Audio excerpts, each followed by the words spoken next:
Not a girl anymore. The words hit Reese Ashford's neck like a physical thing. Warm breath carrying a threat that wore the mask of kindness. Equipment Storage C at Camp Ridgeline smelled like gun oil and concrete dust and the stale air of a room that hadn't seen sunlight in years. 21:47 on a Thursday night in early 2024, and three men had just made the decision that would define the rest of their lives. They thought they were predators. They were wrong. Bryce Harding stood 6 feet away, close enough for Reese to count the days since his last shave, close enough to smell the cheap coffee and cheaper whiskey that had fueled his courage all afternoon.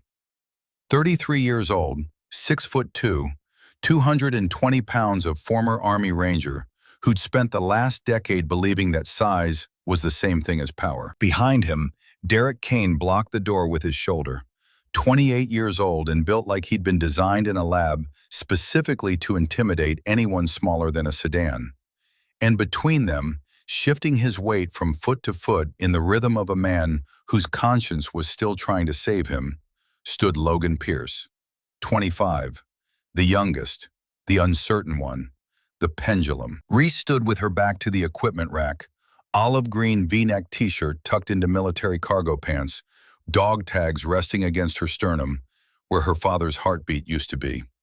22 years old, 5'5", 125 pounds, long dark hair pulled back tight, not because regulation demanded it, but because loose hair gave men something to grab. And in the 68 hours since she'd accidentally told the truth about saving herself for marriage, she'd learned exactly what kind of men surrounded her at this godforsaken transit facility in Louisiana, where careers went to die and accountability went to disappear.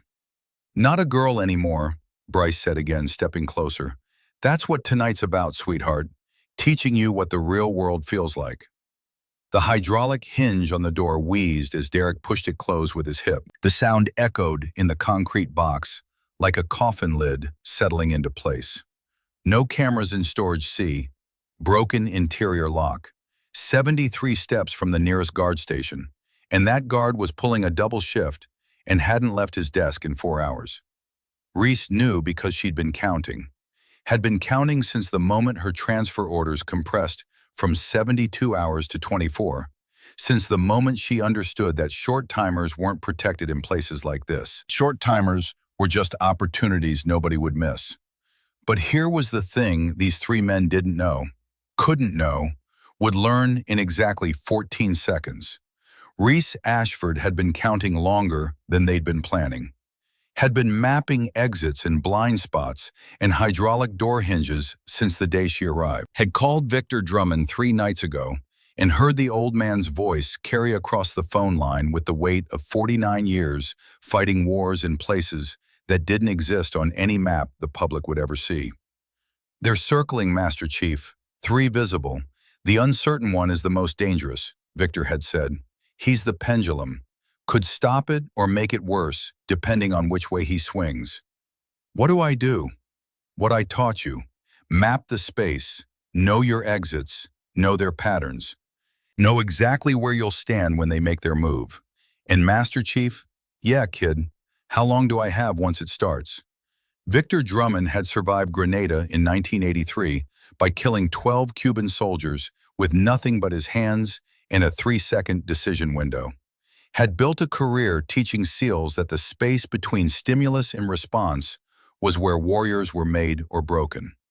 His answer came without hesitation, delivered with the clinical precision of a surgeon describing an incision. 3 seconds to decide. After that, fear wins. But if you decide in those 3 seconds, you get 14 more to execute. And if I can't execute in 14, then you didn't decide fast enough.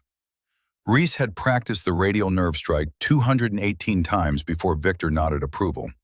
Had spent 5 years in parking lots and off-hour ranges, learning that the human body was just a map. And if you knew the right landmarks, size became irrelevant. Strength became irrelevant. The only thing that mattered was precision and timing, and the cold understanding that violence wasn't about rage. Violence was geometry. Bryce took another step. 5 feet away now. His right hand came up slowly, reaching for the dog tags at her throat, reaching for the chain that connected her to a father she barely remembered, and a legacy she'd spent 17 years trying to understand.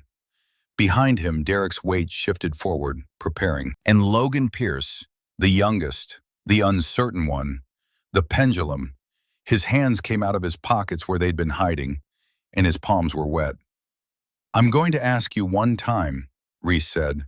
Her voice didn't rise, didn't sharpen, didn't carry anything except the absolute certainty of a woman who'd already made her decision 72 hours ago when she chose to walk into this room alone. Walk out that door, all three of you, right now. Nothing happens. Nobody gets hurt. Nobody's career ends tonight. Bryce laughed.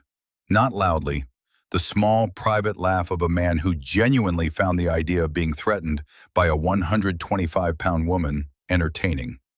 Behind him, Derek grinned. Only Logan didn't react, and the silence from him was louder than any laugh could have been. "Sweetheart," Bryce said, closing the distance to 3 feet, "the only thing ending tonight is you pretending you're too good for the rest of us." His fingers touched the dog tags. Staff Sergeant Garrett Ashford, United States Army, killed in action, Ramadi, 2005. The metal was warm from resting against Reese's skin for the past 19 years. Warm from carrying the memory of a man who'd written one letter before he died. Warm from the weight of a father telling his 3-year-old daughter something he'd never get to say in person. "Tell Reese the most dangerous enemy won't wear a different uniform. He'll wear yours." Bryce's fingers closed around the chain, and Reese Ashford stopped being invisible. The first strike was Victor Drummond's radial nerve disruption. Palm heel to the inside of Bryce's right forearm, 2 inches below the elbow joint, where the radial nerve cluster runs close enough to the surface that precise impact shuts down every signal between brain and hand. Not a punch, not a slap. A surgical detonation of the nerve pathway that controlled grip strength and fine motor function in every finger. She'd practiced it 218 times on a heavy bag in San Diego, while Victor Drummond watched with eyes that had seen Grenada, in Panama, and every war since, and knew exactly what happened when men mistook silence for weakness. She only needed it once. Bryce's hand went dead, completely, instantly, catastrophically dead. His fingers released the dog tags and kept releasing, opening past the point of control, past the point of voluntary movement, the tendons no longer receiving the electrical impulse that told them to close. For half a second, his brain didn't understand what his body already knew. Then the scream came, high and thin and carrying the pitch of a man who just learned that the hierarchy of physical power he'd believed in his entire life was a lie. "My hand," he gasped, staggering backward, holding his right arm against his chest like something that had been severed. "What did you... My hand won't..."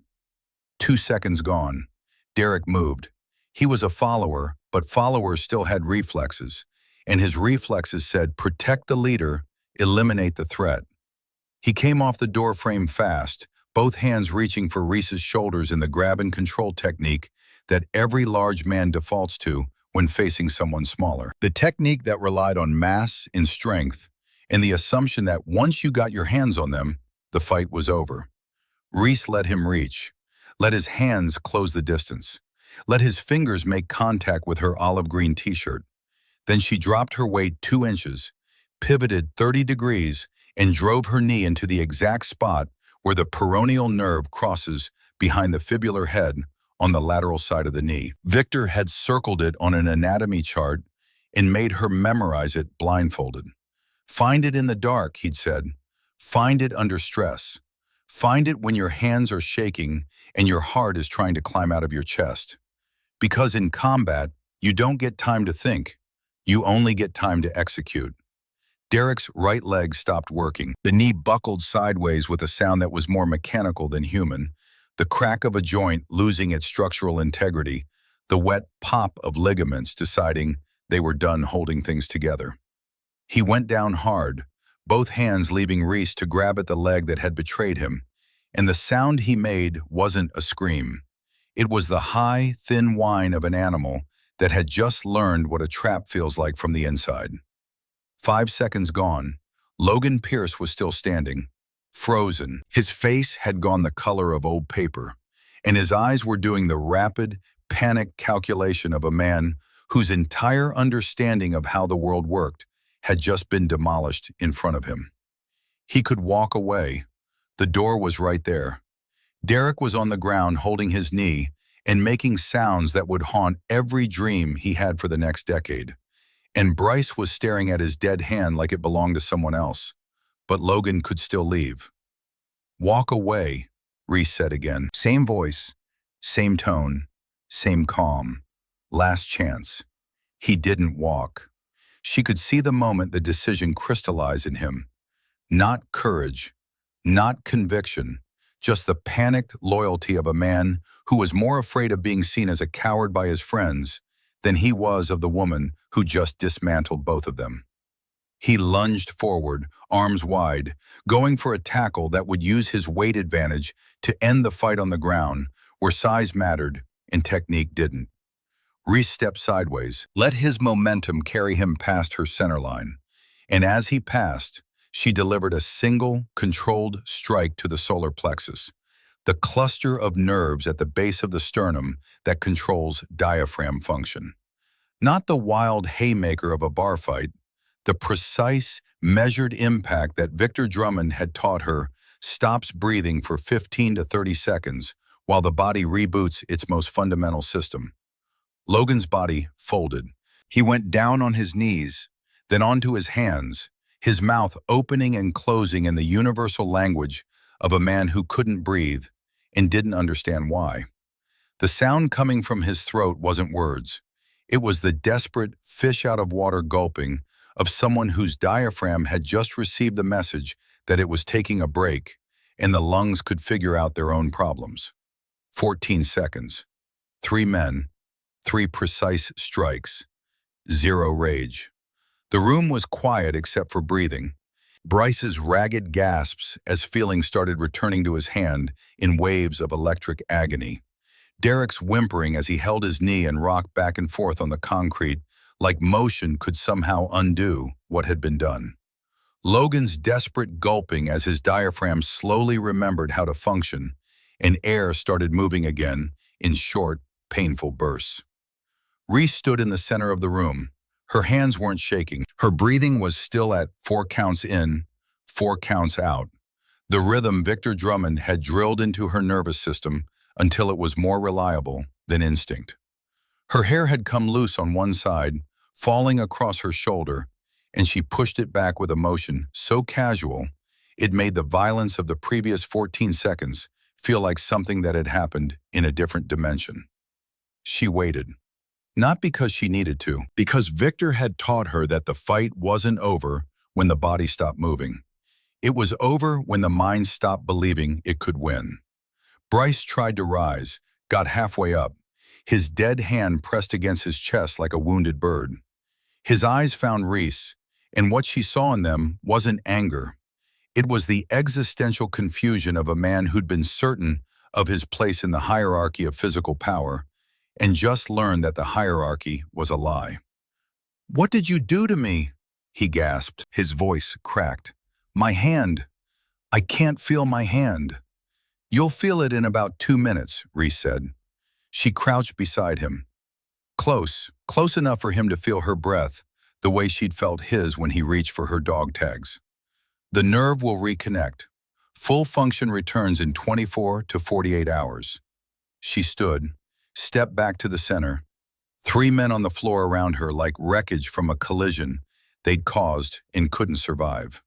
Derek tried to speak through his pain. "You can't, you attacked." "I defended," Reese said. "There's a difference, and the bruises on your bodies will confirm exactly what happened if anyone ever asks." Logan had gotten his breathing back. He sat on the floor with his arms wrapped around his midsection, tears running down his face. Not from the pain, from the shame. Because the youngest of them, the uncertain one, the pendulum, had just realized which way he should have swung. "Now," Reese said, and her voice carried something new. Not anger, not triumph. Authority. The absolute, undeniable authority of a person who'd just proven that the rules of this room had changed permanently. I'm going to ask you questions, and you're going to answer them out loud, looking at me. None of them moved. What were you going to do? Silence. The heavy, suffocating silence of men who'd lost the ability to construct lies fast enough to cover the truth. Say it. Bryce stared at the floor. His jaw worked. The muscles in his face fought a war between shame and defiance, and shame was winning.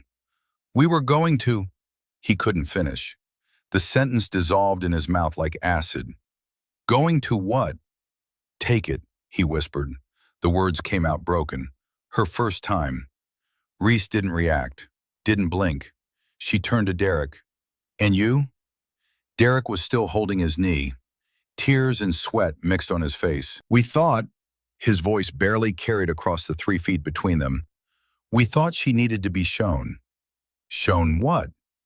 What it was like. His voice was barely a whisper. We thought we were helping. Helping. Reese let the words sit in the air between them like something rotting. And you. She turned to Logan. He wouldn't look up. His hands were shaking. His whole body was shaking. When he spoke, the word came out so small it almost wasn't there. Correction. He swallowed.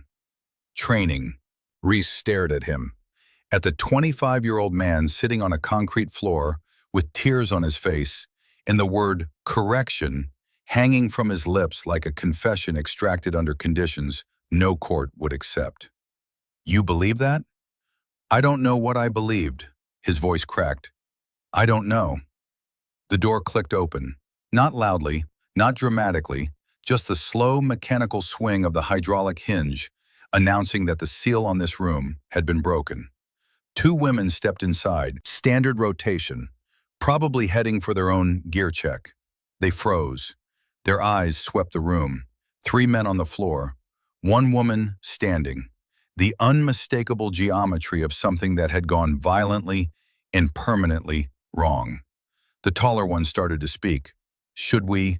Stay, Reese said. Her voice was different now. Not hard, not cracked, just undeniable. Stay and see this. They stayed. 1 against the wall, 1 near the rack, neither speaking. Both watching with the intensity of women who recognized what they were seeing because they'd spent their entire careers navigating the periphery of it. The taller woman was Blair Sutton, corporal, 26 years old. She'd left the coded message in Reese's gear checklist 3 days ago. Storage C, no cameras, they're planning. She'd calculated this moment down to the second, had opened that door at exactly the right time to create witnesses before the men could claim mutual combat or that Reese had instigated. Blair met Reese's eyes. A question passed between them without words. You okay? Reese answered with the smallest nod. Blair pulled out her radio. This is Corporal Sutton. I need the duty officer at Equipment Storage C. We have a situation that requires immediate command attention. Bryce tried to speak. We didn't. This isn't. Reese turned back to the 3 men. Slowly. Fully. You don't get to be feared anymore. The words came out steady and measured, and heavier than anything she'd ever said. You don't walk around like you're powerful. You don't hold authority with your silence. Not after this. She pointed at the 2 women. They saw it. She pointed at the room. This space remembers. She pointed at the door. You leave when I say you can. Nobody moved. Nobody breathed. And then they broke. Bryce went first, down to his knees, not because she told him to, because standing required believing he still deserved to stand, and that belief had been surgically removed along with the nerve function in his right hand. Derek followed, then Logan, who was already on the floor and simply stopped trying to get up. 3 men kneeling, not because they were ordered to, because they'd run out of every other option. Reese stood over them and felt nothing. Not satisfaction, not triumph, not the righteous anger she'd expected. Just a vast, clinical emptiness. The emotional frequency of a woman who'd just done exactly what she was trained to do and found that the doing of it carried a weight she hadn't anticipated. She turned to the two women by the door. "If anyone ever tells you that fear is strength," she said, "remember this room. Remember what three men who thought they were strong look like when they meet someone who actually is." They nodded, both of them, with a slow, deliberate movement of people who were witnessing something they would carry for the rest of their lives. Then Reese walked out. She didn't look back, didn't pause, didn't deliver a parting threat or a final word. Just walked through the door and down the corridor and into the Louisiana night air that tasted like humidity and the freedom of a woman who'd just proven to herself and to three men and to two witnesses and to the ghost of a father who died in Ramadi that she was exactly what Victor Drummond had built her to be. Precise, clinical, unbreakable. Behind her, three men stayed kneeling on a concrete floor because getting up would have meant believing they still had the right to stand tall, and they didn't. 5 years earlier, San Diego, a boxing gym in the kind of neighborhood where the rent was cheap and the questions were cheaper. 17-year-old Reese Ashford had just dropped a 23-year-old Marine in the second round with a right cross that surprised even her. Blood on her knuckles, rage in every muscle. The third unsanctioned fight this month, and the crowd, if you could call 12 people a crowd, was still making noise when the old man in the corner stopped clapping and started watching. Victor Drummond was 66 years old, white-haired, straight-backed in the way of men who'd never learned to slouch because slouching in the places they'd been got you killed. His hands were wrapped and scarred, knuckles rebuilt so many times they looked like topographic maps of places that didn't exist on any chart. He wore a faded navy t-shirt that had been through more wash cycles than most people had been through relationships. And when he looked at Reese, his eyes carried the weight of someone who'd seen too much and remembered all of it. Reese wiped the blood off her hands and headed for the exit. She didn't want praise, didn't want conversation, didn't want anything except the silence of her mother's empty apartment and the dog tags hanging on the mirror that belonged to a man she barely remembered. "You fight angry," the voice stopped her. Not because it was loud, because it carried the weight of someone who'd earned the right to say exactly what he meant without decoration. She turned. The old man was standing now, arms folded, studying her the way a surgeon studies an x-ray. "Angry is all I have," she said. "Then you're going to die young." His voice didn't soften, didn't offer sympathy, just delivered facts with the precision of someone who understood that truth was more respectful than comfort. Because angry doesn't win fights. Angry just makes you feel like you're winning while you're actually getting destroyed. "Who are you?" "Someone who trained your father." The words hit her like a physical force. Her body went still. The gym noise faded to static. "My father died in Ramadi." Staff Sergeant Garrett Ashford, IED, November 2005. "You were 3 years old." The old man's voice didn't soften, didn't offer sympathy, just facts delivered with the precision of someone who understood that truth was more respectful than comfort. "He was one of mine. I trained him before his first deployment. Best natural fighter I ever saw." "Then why is he dead?" "Because the best fighters aren't always the best survivors. Your father fought like you, with rage, courage without discipline, heart without mechanics. He took a step closer. He'd be ashamed of what you're wasting." Reese felt the anger surge, the familiar, bone-deep fury that had lived inside her since the day her mother sat her down and explained why Daddy wasn't coming home. The fury she'd been feeding with fists and fights, and the self-destruction of a girl who had nothing to lose because the thing that mattered most had already been taken. "You don't know anything about me. I know you hit hard, but telegraph your right cross by dropping your shoulder. I know your footwork is instinctive but undisciplined. I know you won that fight because he was slower, not because you were better." He unfolded his arms. "And I know that if someone trained you properly, you'd be dangerous for the right reasons instead of the wrong ones. I don't need a trainer." "No, you need a purpose. There's a difference." He reached into his jacket and pulled out a photograph.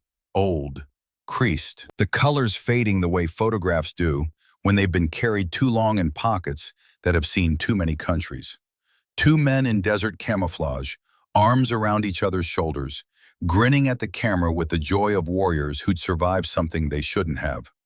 One of them was the old man, 30 years younger. The other was her father. Reese's hands started shaking. She clenched them, forced them still. My name is Victor Drummond, Master Chief, retired, 49 years, Navy SEALs. I know who you are. No, you don't. Nobody does. And that's the point. He put the photograph away. I'm going to teach you everything your father should have lived long enough to teach you himself. Not how to fight angry, how to fight precise. How to survive when the people who are supposed to protect you become the threat.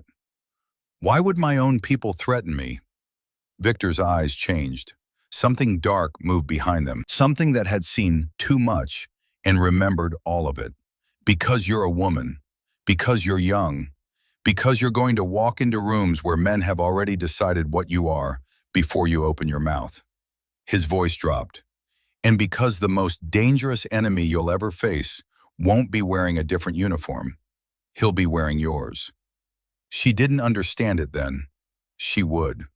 They trained in back rooms, in off-hour ranges where no one asked questions, in parking lots at 4 in the morning when the world was asleep, and the only witness was the Pacific fog rolling in from the ocean like God's breath across the water.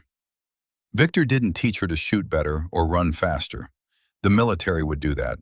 He taught her something no manual covered and no instructor mentioned. How to break a man twice her size using nothing but anatomy and timing.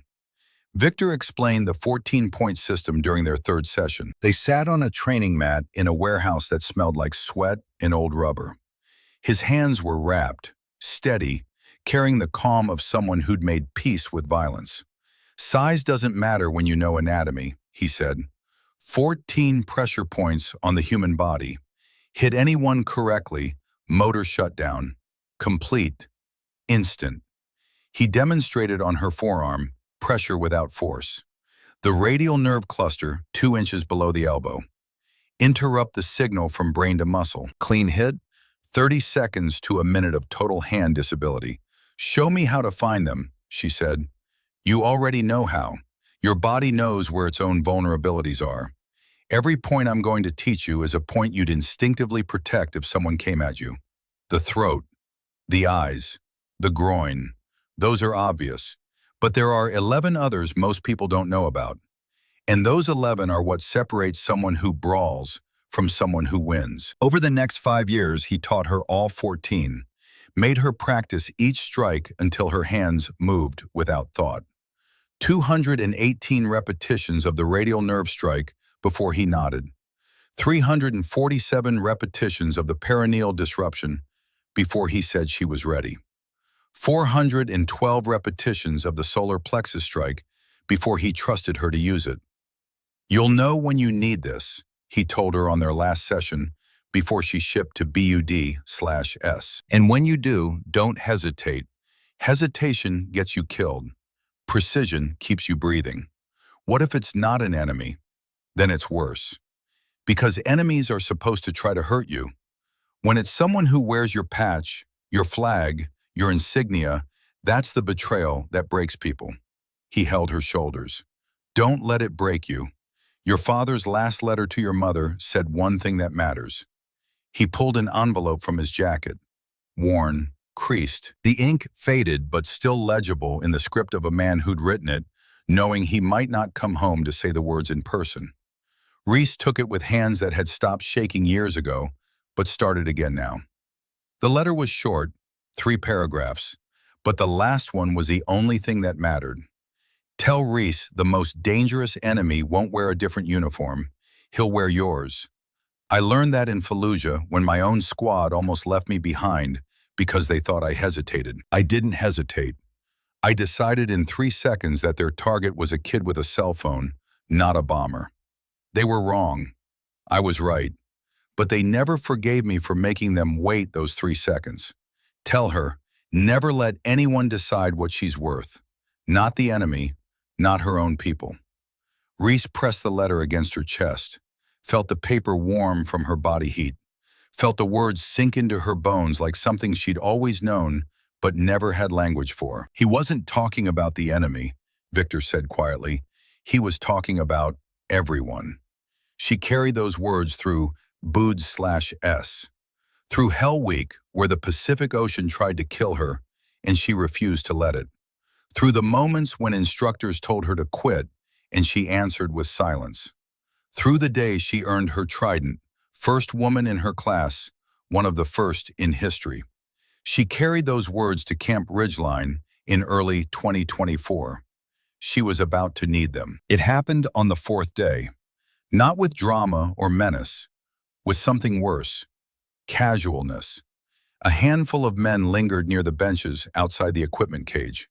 Afternoon downtime, the emptiness of men with too much strength and not enough mission. Reese wasn't part of the group. She'd stopped only because one of them asked where she was headed next. Orders say East Coast, she said. Flat. Minimal. That should have been the end. So you got anyone waiting on you back home? The voice was pitched low enough to sound harmless. Bryce Harding, 33, former Ranger, 6'2", 220, with the posture of a man who'd never been told no by anyone smaller than him. Reese decided whether the question deserved oxygen. Number. A look exchanged between Bryce and the man beside him. Derek Kane, 28, built like a weapon but with eyes that followed instead of led. The kind of man who needed someone else to tell him what to think. Career first, huh? Bryce said. Discipline matters. Another pause. Longer. The energy shifting like weather you feel in your ears before the storm hits. So what about before all this? Bryce leaned forward.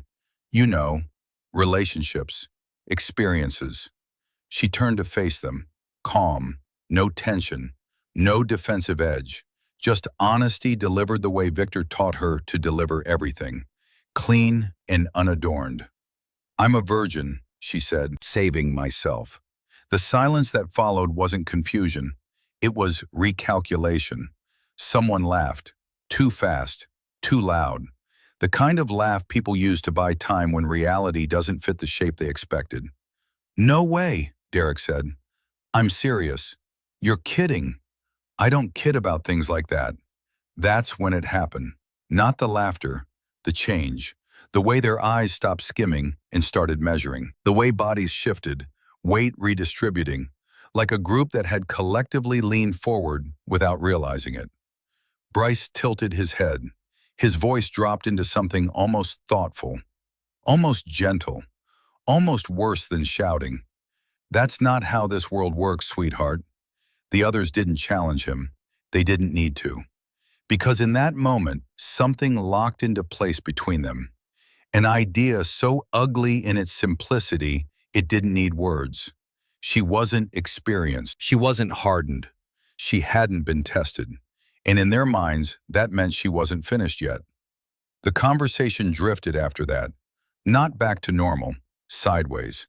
Jokes resumed, but they weren't aimed at her anymore. They were about concepts, about weakness, about what breaks people. None of them met her eyes. Not because they were embarrassed, because they were already planning. She excused herself, cited a gear check. No one stopped her.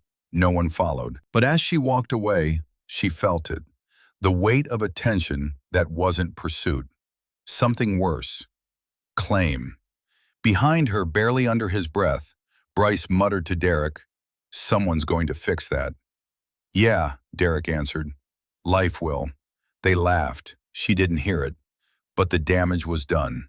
Because from that moment, she wasn't just passing through Camp Ridgeline. She was a problem they believed needed solving. She called Victor that night from the latrine, the only place with enough privacy for a conversation she didn't want anyone to hear. "They're circling, Master Chief." "How many?" "3 that I can see, maybe more watching." Victor was quiet for a moment. She could hear him breathing, the measured rhythm of a man who'd survived 49 years of combat Not because he was fearless, but because he was precise. Tell me about the lead. 6'2", 220, former Ranger, name's Harding. He's not impulsive. He's organizing, giving the others permission. And the others? One follower. Does whatever Harding says. One younger, maybe 25. He's uncertain, hasn't committed. The uncertain one is the most dangerous. He's the one who'll either stop it or make it worse, depending on which way the wind blows. What do I do? What I taught you. Map the space. Know your exits. Know their patterns. Know exactly where you'll stand when they make their move. You're sure they'll make a move? Victor's voice carried something she'd only heard twice before. Once when he talked about Grenada, once when he talked about her father. Reese. Men who think virginity is a deficiency they're entitled to fix don't change their minds. They escalate. They convince themselves they're helping. That's the most dangerous part. They'll believe they're doing you a favor. He paused. And when they come, remember what I taught you. Precision, not rage. You fight angry. You give them the excuse they need to call it mutual. You fight clinical. They never recover. Another pause. And Reese, yeah, 14 points. You only need 3. Choose the ones that leave marks they'll feel every time they make a fist for the rest of their lives. Master Chief, yeah, thank you for teaching me. Don't thank me yet. Thank me after. She hung up, pressed the phone against her forehead, held her father's dog tags in her other hand, felt the cold metal warming against her palm. She didn't sleep that night, not because she was afraid, because Victor had taught her that preparation was the space between surviving and being destroyed. And preparation meant being awake when the predators assumed you were asleep. She mapped the facility in her head, every exit, every blind spot, every corridor with working cameras, and every one without. The storage rooms with locks that work from the inside, the ones that didn't. She noted that Equipment Storage C had no camera coverage, no working interior lock, a solid door with a hydraulic hinge that could be blocked from outside. She noted that Bryce had walked past that door 3 times in 2 days.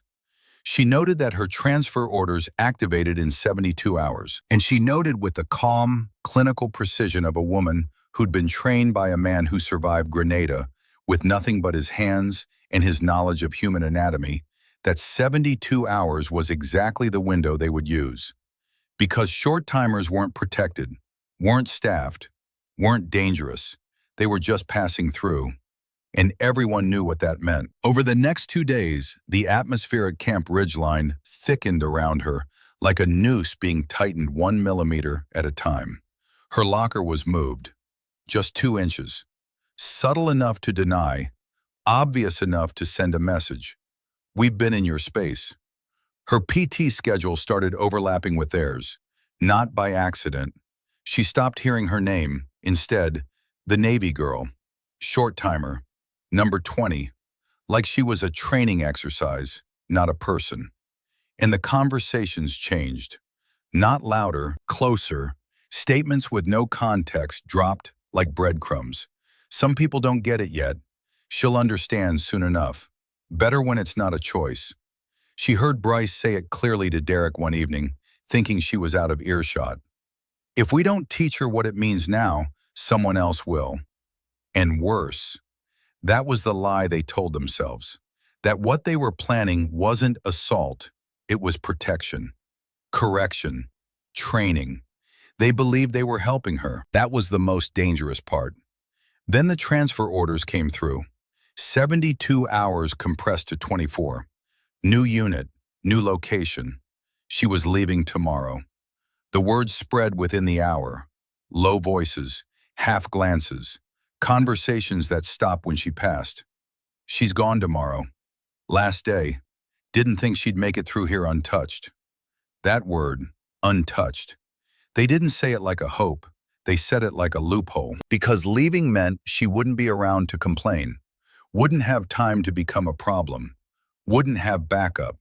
She felt the timeline compressing, felt their urgency building, felt the vibration of men who'd crossed a line in their minds, and were now just waiting for the physical world to catch up. She checked her exits one more time, noted which hallways had traffic after 2100 and which went dead, confirmed that equipment storage C was empty, unmonitored, and exactly where Bryce would choose. Then she did something they didn't expect. She went to the equipment cage at 2130 for a gear check, alone, with the door open. In the one room on the compound where 3 men could corner a woman and nobody would see or hear a thing. She wasn't walking into a trap. She was setting one. Because Victor taught her the most important lesson of her life on a training mat in San Diego when she was 18 years old. The fight starts before they touch you. It starts when they decide they have the right, and it ends when you decide they were wrong. Reese Ashford stood in equipment storage C with her back to the door and her hands steady and her father's dog tags warm against her chest. And she waited, because 14 seconds was all she would need, and they were about to find out what those 14 seconds contained. The transport left Camp Ridgeline at 0600 on a Friday morning in late April 2024, and Reese Ashford didn't look back. Not at the compound that had tried to break her. Not at the brass plaque that would be installed 3 days later outside equipment storage C, reading, "Where silence ended." Not at the 3 men who were still learning what their hands felt like when nerve pathways reconnected and the body remembered how to obey. She sat in the back of the military transport with her duffel between her knees and her father's dog tags pressed against the base of her throat and the memory of 14 seconds playing on a loop behind her eyes. Not with horror, not with satisfaction, with the complicated weight of a woman who'd done exactly what she was built to do and was still figuring out what that meant. Her phone buzzed. One message. Victor Drummond. "How many seconds?" she typed back. 14. "Which points?" "Radial nerve, peroneal, solar plexus." A pause. Then, "Your father would be proud.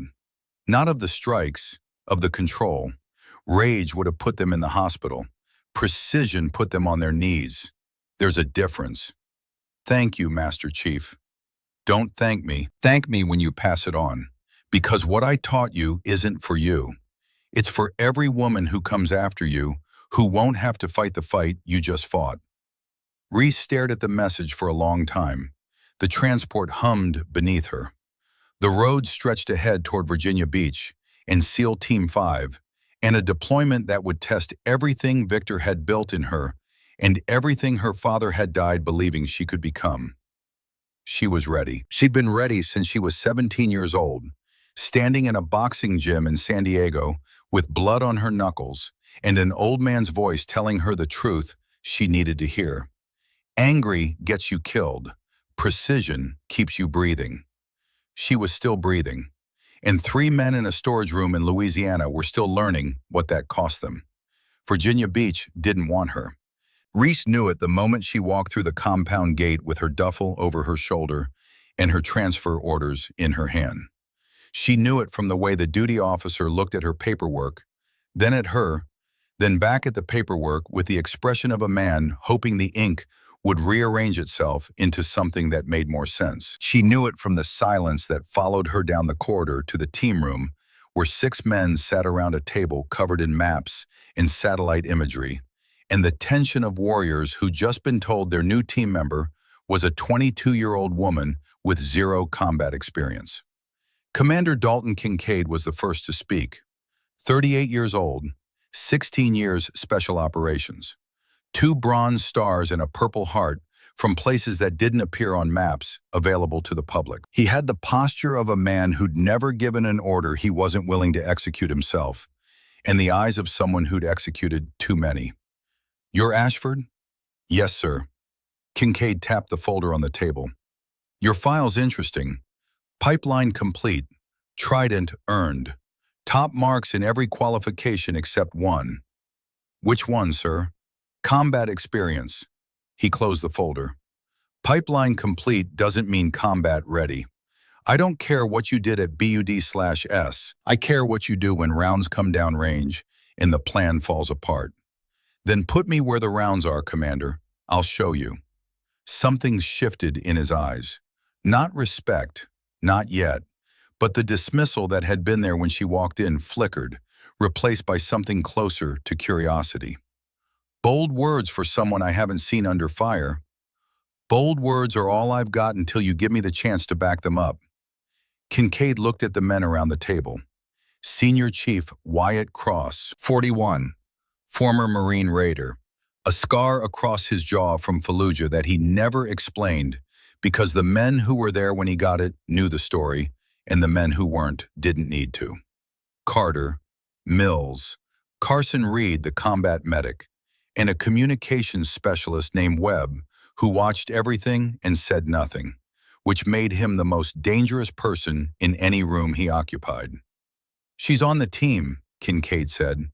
His voice carried the weight of a decision that wasn't up for debate. "You've got a problem with that. Write it down. I'll read it when we get back from deployment." Nobody wrote anything down, but nobody shook her hand either. But then Kincaid did something unexpected. He pulled Reese aside after the briefing into a corridor where the fluorescent lights hummed and the walls were painted the institutional green that every military facility in the world seemed to share. "Ashford, I'm going to be straight with you. I've briefed the team to push you, hard. I need to know if you break before I take you downrange."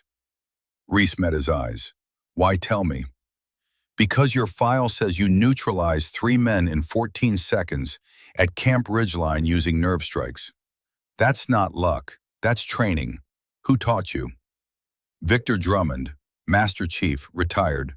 Grenada, 83. Kincaid went still, the kind of still that meant something had just clicked into place. "The Victor Drummond? The 3-second rule? You know it?" "Every SEAL knows it. We just don't know who he taught it to." Kincaid studied her with new eyes. "If Drummond trained you, you're not here to prove you belong. You're here to prove we deserve you." And just like that, the game changed. The first week, Reese didn't speak unless spoken to. She kept her gear squared, hit every mark in training. When they ran, she ran faster. Not to prove a point, to survive. Because in a team of operators who'd been doing this since before she graduated high school, being equal wasn't enough. She had to be undeniable. When they shot, she shot tighter groups. When they studied target packages, she memorized details they missed. Building layouts, escape routes, the inconsistencies in satellite imagery that indicated fortified positions intelligence hadn't flagged. Not to show off, to stay alive. The second week, Kincaid put her on point during a room-clearing drill. Full kit, live rounds, 6 hostile targets on paper, 2 friendlies mixed in. The kind of scenario designed to create hesitation, because hesitation in close quarters meant someone died. She cleared it in 38 seconds. No missed threats, no friendly hits. Clean. Kincaid didn't congratulate her, just nodded and moved to the next drill. But that nod carried more weight than any Silver Star ceremony she would ever attend. Because it was the first acknowledgement from a man who'd started the week certain she didn't belong and was ending it uncertain about everything he'd assumed.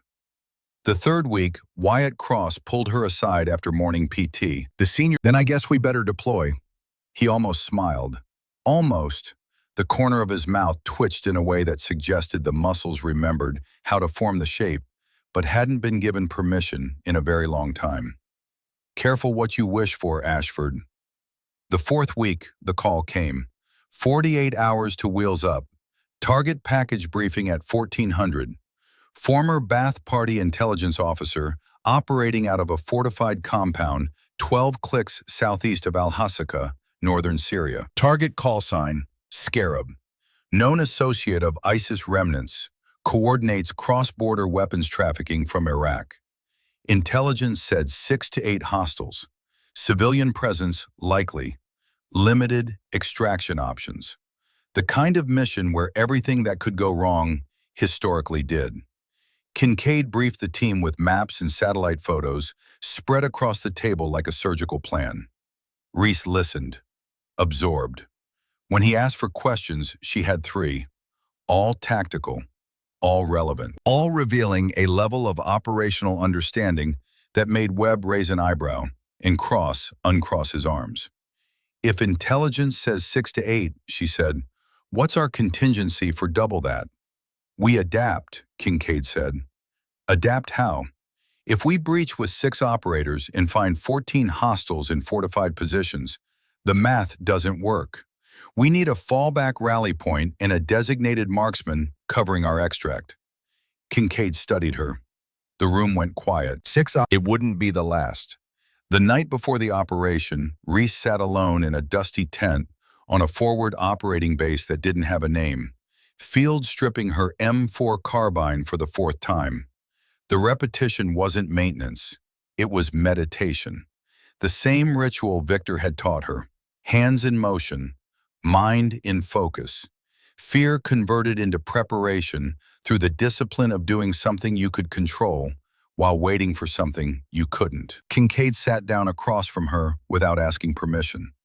For a long moment, he just watched her hands move with the mechanical precision that came from doing something so many times the body remembered better than the mind. Nervous? He asked. She didn't look up. No. Liar. She paused, looked at him. Maybe a little. Good. He leaned forward. Nervous keeps you sharp. Fearless gets you killed. He stood, started to walk away, then stopped, turned back. Ashford, if something goes sideways tomorrow, I need to know you'll do what needs doing. Not what feels right, what needs doing.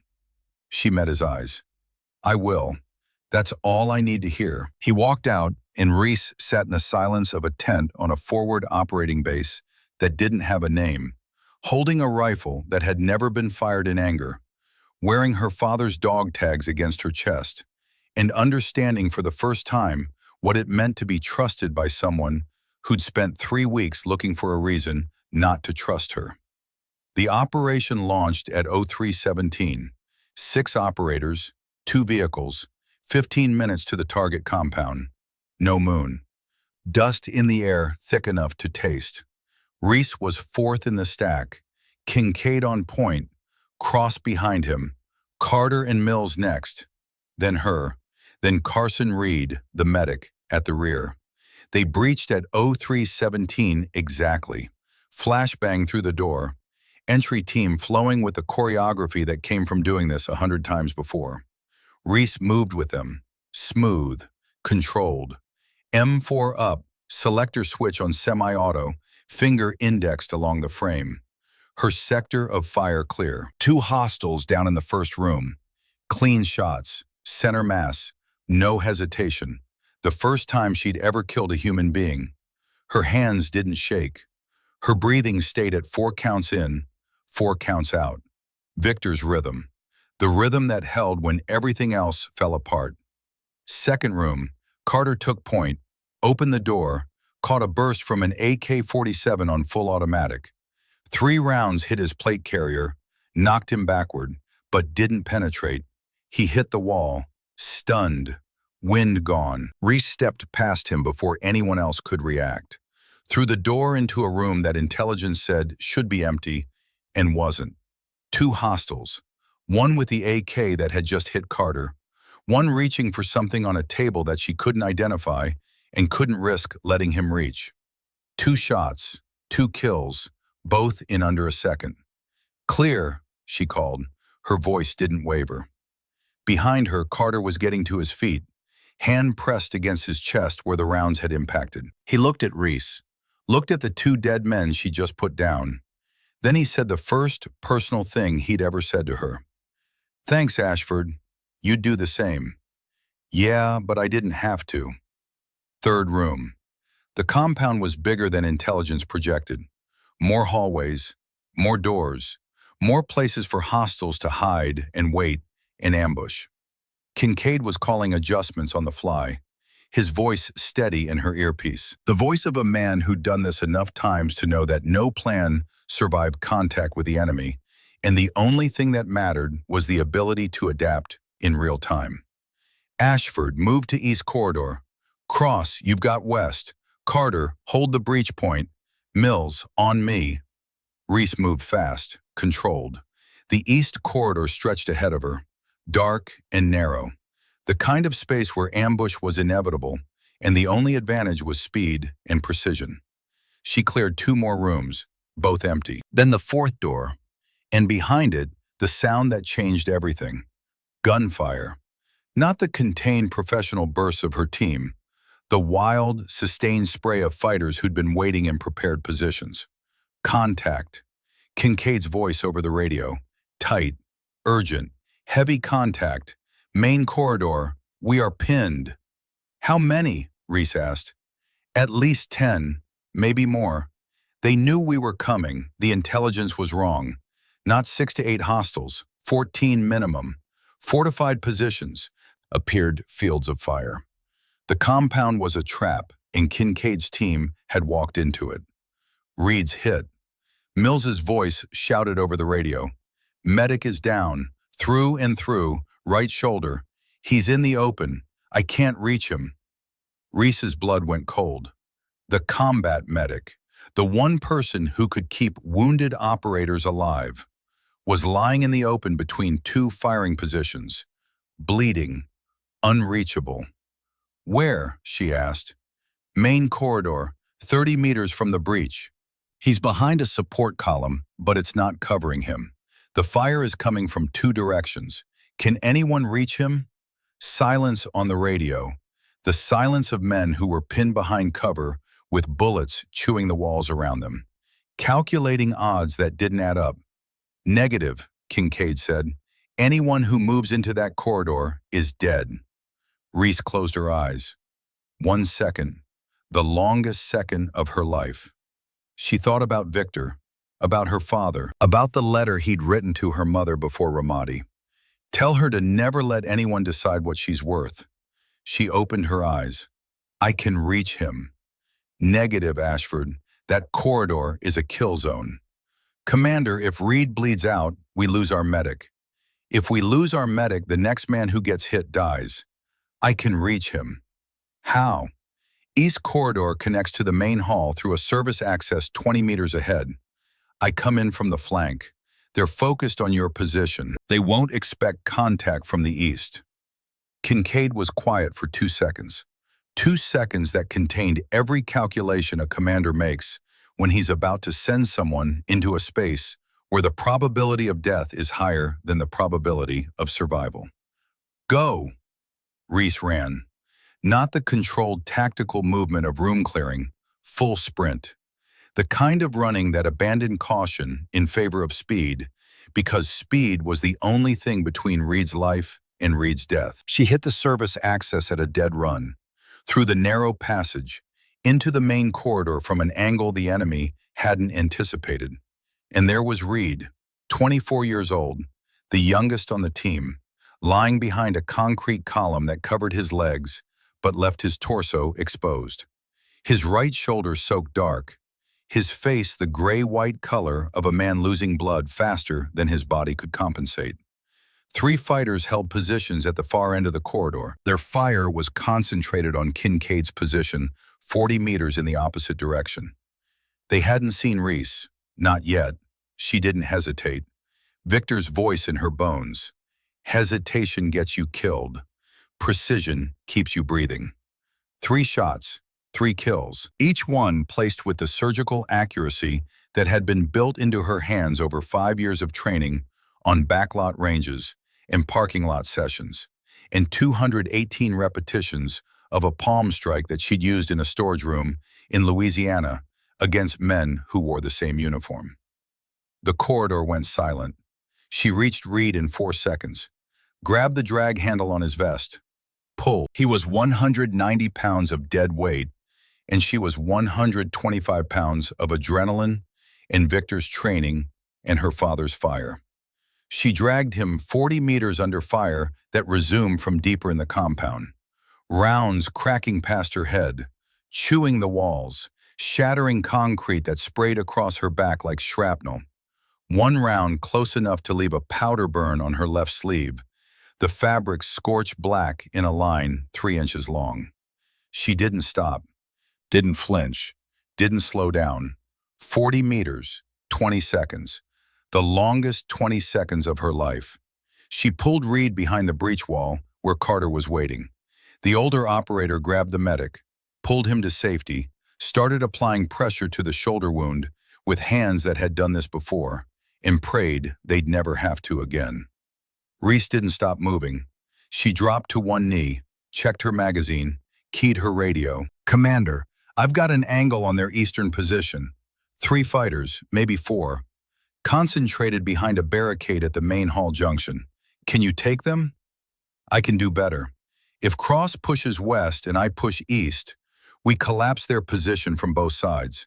They can't cover 2 angles." Kincaid was quiet for 1 second. "Cross, you copy?" "Copy, actual. Moving west. Ashford, you take east.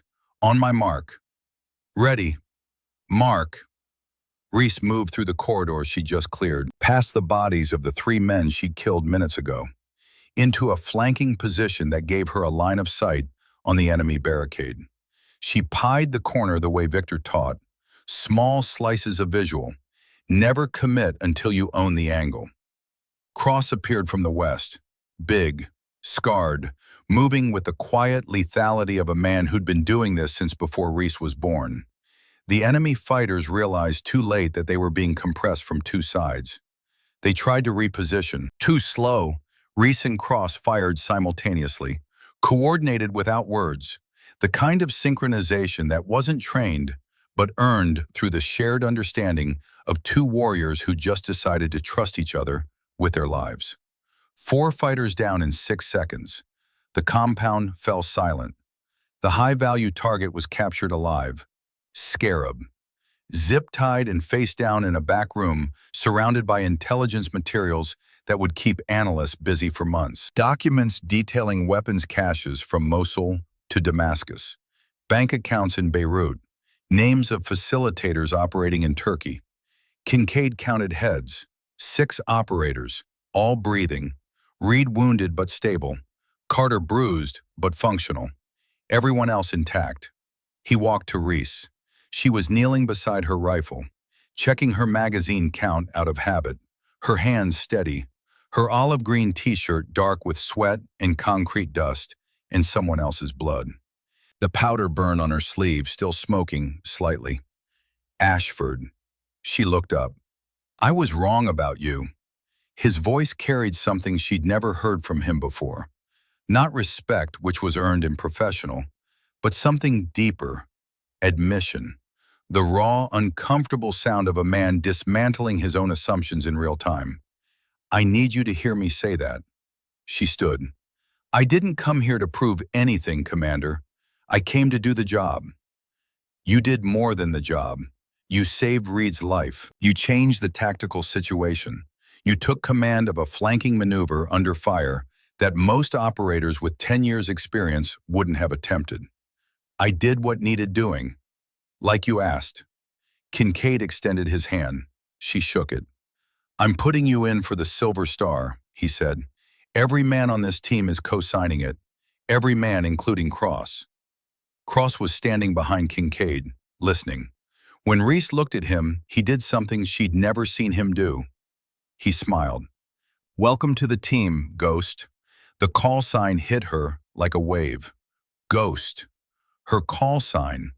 Not assigned by paperwork or tradition, earned in a compound 12 clicks southeast of Al-Hasaka, where she'd moved through corridors like smoke, appeared from angles no one expected, disappeared before the enemy knew she was there.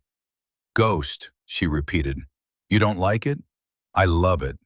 "Good, because it's permanent, and around here, permanent means family." Cross stepped forward, extended his hand. She shook it. Felt the scar tissue on his palm, the rebuilt knuckles, the grip of a man who'd earned every mark on his body. "You know what ghost also means?" he said quietly, so only she could hear. "It means you carry ghosts. Your father, Drummond. The chain of warriors never dies. You just became the next link." And just like that, Reese understood. The call sign wasn't just about how she moved. It was about what she carried, who she carried, the legacy that extended backward through Victor, to her father, to every warrior who'd ever taught someone else how to survive when the world wanted them dead. Reed was evacuated to a field hospital and then to Germany. The shoulder wound was clean, through and through, no bone damage. Full recovery expected in 8 weeks. Before they loaded him on the transport, he grabbed Reese's wrist with his good hand. "You dragged me 40 meters under fire." His voice was thin, medicated, but his eyes were clear. "I'm 190. You're what?" 125. 125 with the rifle. He almost laughed, winced instead. "I owe you my life, Ashford. Buy me a beer and we'll call it even." "I'll buy you a brewery." "Just the beer, Reed. I'm a simple woman." He squeezed her wrist. "Thank you, seriously, thank you." She squeezed back. "That's what teams do." The Silver Star ceremony happened in a warehouse on base, with 30 people in attendance. No cameras, no press, just the team, the command staff, and a flag that had seen more classified operations than most generals. The citation read, "For conspicuous gallantry and intrepidity in action against an enemy of the United States in northern Syria, Lieutenant Junior Grade Reese Ashford executed a 40-meter rescue under sustained hostile fire, neutralized multiple enemy combatants, and initiated a flanking maneuver that resulted in the successful completion of the mission and the preservation of friendly forces." Kincaid pinned the medal on her uniform, shook her hand, said nothing that wasn't already written on the citation, because between them, the words that mattered had already been spoken in a dusty compound in Syria, where he told her he was wrong, and she told him she came to do the job. Cross was there, Carter, Mills, Webb, Reed with his arm in a sling, refusing to stay in medical because if Ghost gets a medal, I'm watching. That night, alone in her quarters, Reese took the medal off, looked at it, felt the weight, not of the medal, but of what it represented. People had died earning these things. People braver than her, better than her. People like her father who never got a medal because the IED didn't leave enough for a ceremony to honor. She set it on the desk beside her father's dog tags and didn't look at it again. The next morning, her phone rang. A number she hadn't seen in months but would recognize anywhere. Victor. "Saw the news, kid. Silver Star. Syria compound. Your old man would be proud." "Thank you, Master Chief." "Don't thank me. You earned it." He paused. That certain pause of a man deciding whether to say something he'd been holding back. Heard something else too. Camp Ridgeline. 3 men. 14 seconds. Reese's stomach tightened. "Who told you?" People talk, especially when 3 operators suddenly can't explain why they flinch at door hinges. Another pause. "You use the nerve disruption? The radial strike?" "Yes, Master Chief." "Good. That's what it's for. Not for enemies overseas. For moments when your own people become the threat.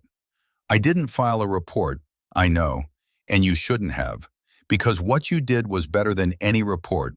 You made them afraid. Not of punishment, of themselves. That fear lasts longer than any court-martial."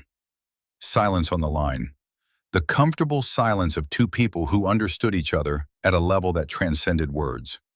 Then Victor said something that changed the axis of Reese's world. "I'm dying, kid." The words didn't register. Not immediately.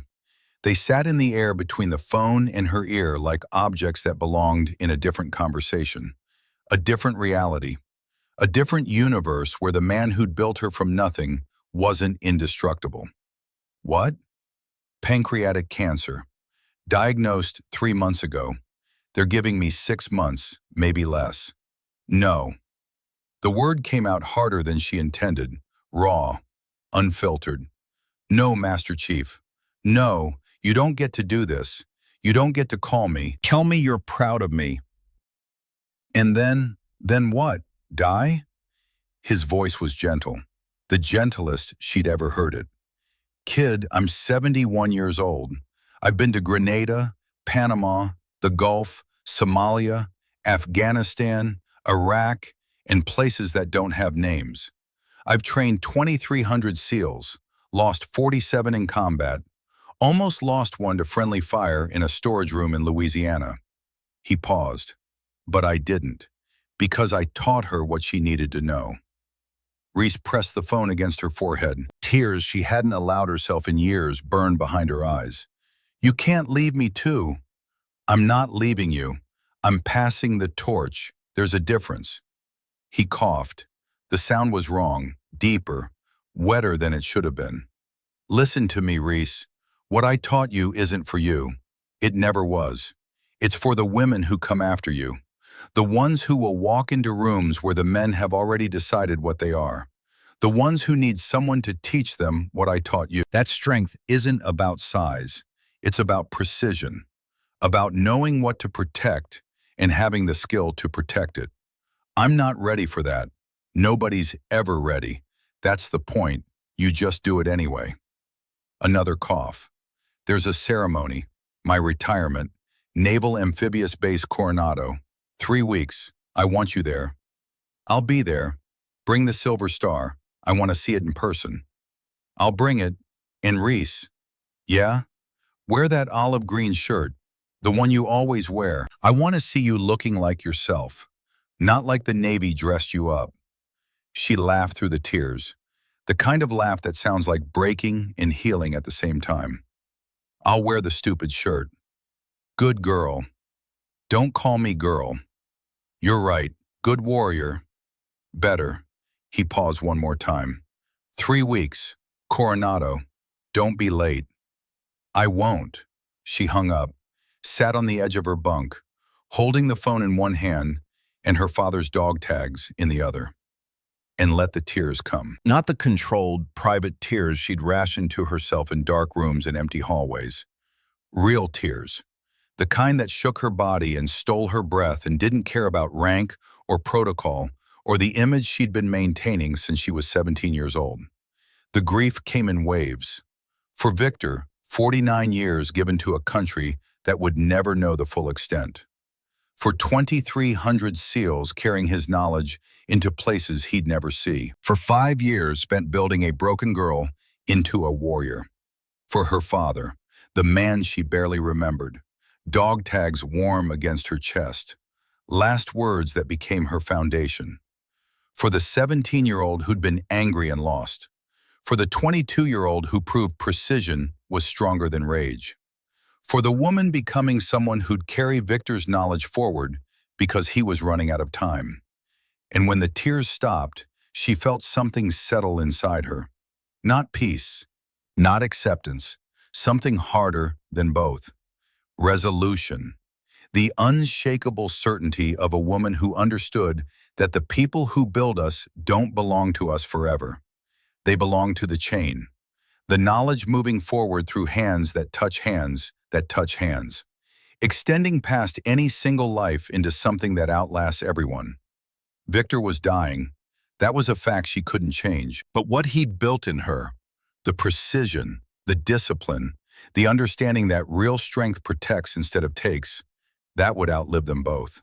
She wiped her face, squared her shoulders, put the phone down, and started thinking about what came next.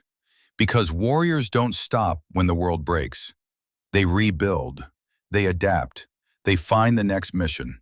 And Reese Ashford's next mission was the hardest one she'd ever face. Not combat, not predators, not the enemy in a foreign compound.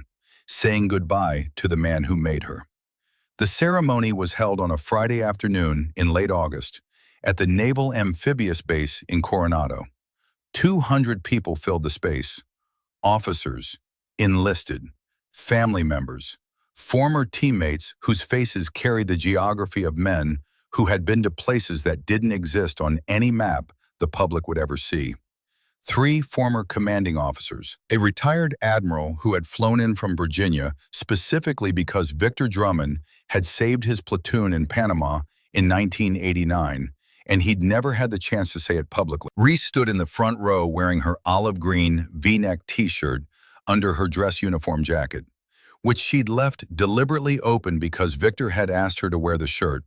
And if there was one thing she'd learned in 5 years of being trained, by the most stubborn man in the history of naval special warfare, it was that you didn't argue with Master Chief Victor Drummond about things that mattered to him. The silver star was pinned to her chest. Her father's dog tags hung beneath the shirt, warm against her sternum. She could feel them with every breath. Victor stood at the podium in his dress whites. 49 years of service ribbons covered his chest like a map of every conflict America had fought since Vietnam. His trident pin, the original earned in 1974, was positioned above the ribbons, polished to a shine that caught the afternoon light.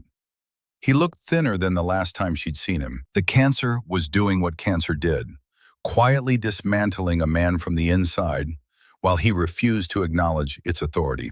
His back was still straight. His voice was still the voice that had shaped 2,300 SEALs into warriors. But the weight behind the words was different now, heavier.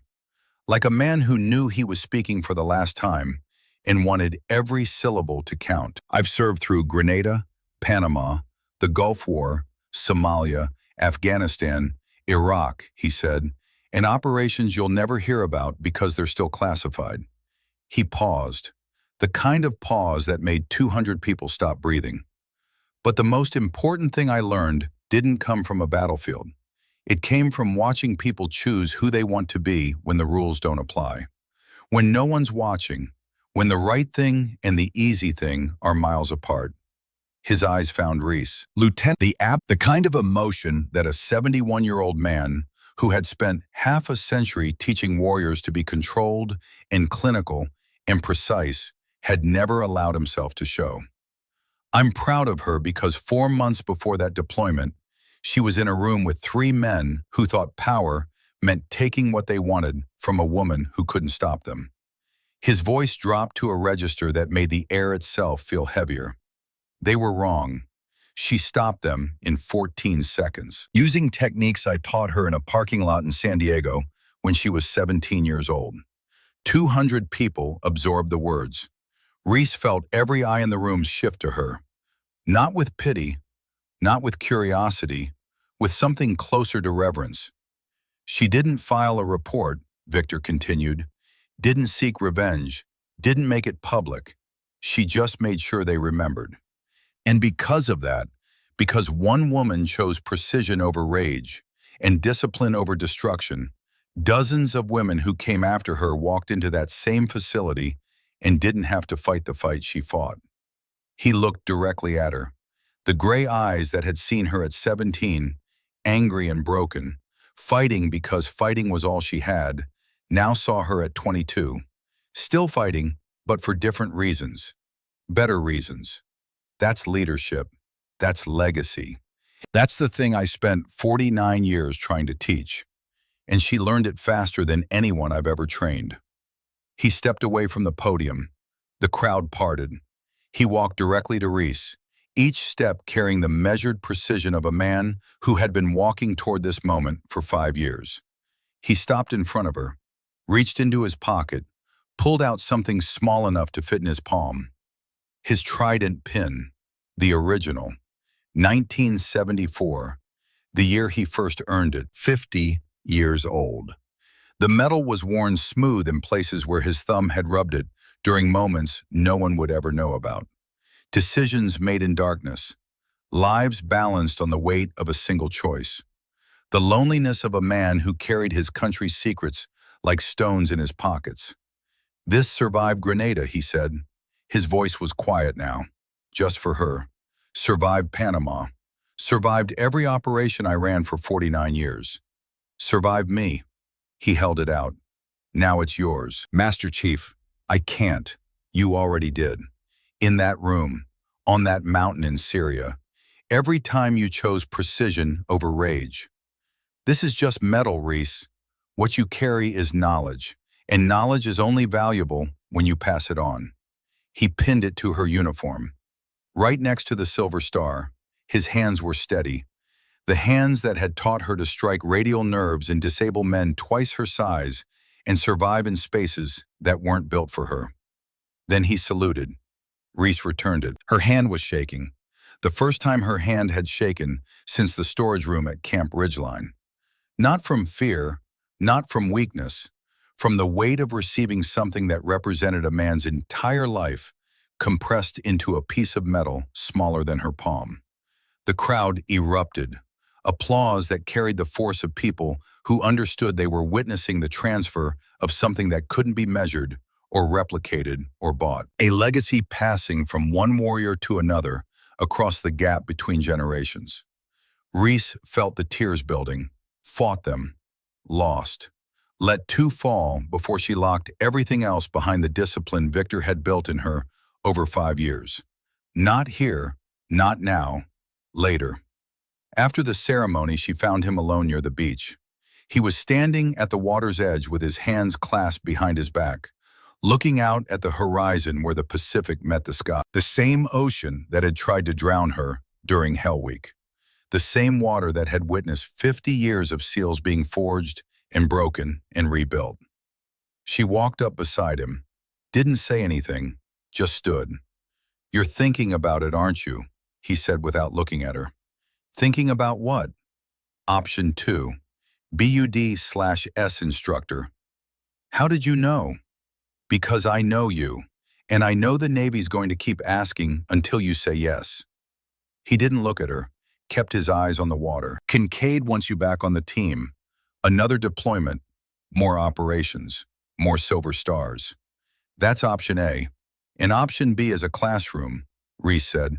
"First female combat instructor in SEAL history, teaching the next generation what you taught me.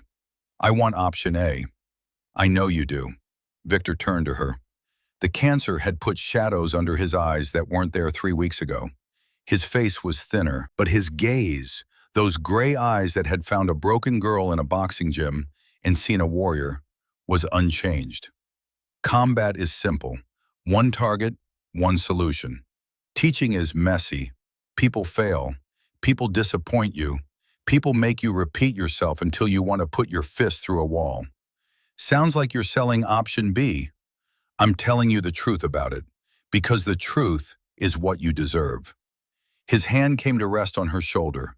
The warriors we need aren't just fighters, Reese. They're the ones who recognize when the enemy is wearing the same uniform. The ones who can teach a 19-year-old girl what to do when 3 men decide her body is their right. You're asking me to give up combat. I'm asking you to multiply what I built. His voice softened. One warrior saves lives on one mission. One teacher creates 100 warriors who save lives on 100 missions. The math isn't complicated. The math isn't the problem, Master Chief. The problem is you're dying, and you want to know your legacy is safe before you go. The words came out harder than she intended, raw, unfiltered, the kind of honesty that lived beneath the discipline and only surfaced when the stakes were too high for politeness. Victor didn't flinch, didn't look away, didn't soften the truth with comfort.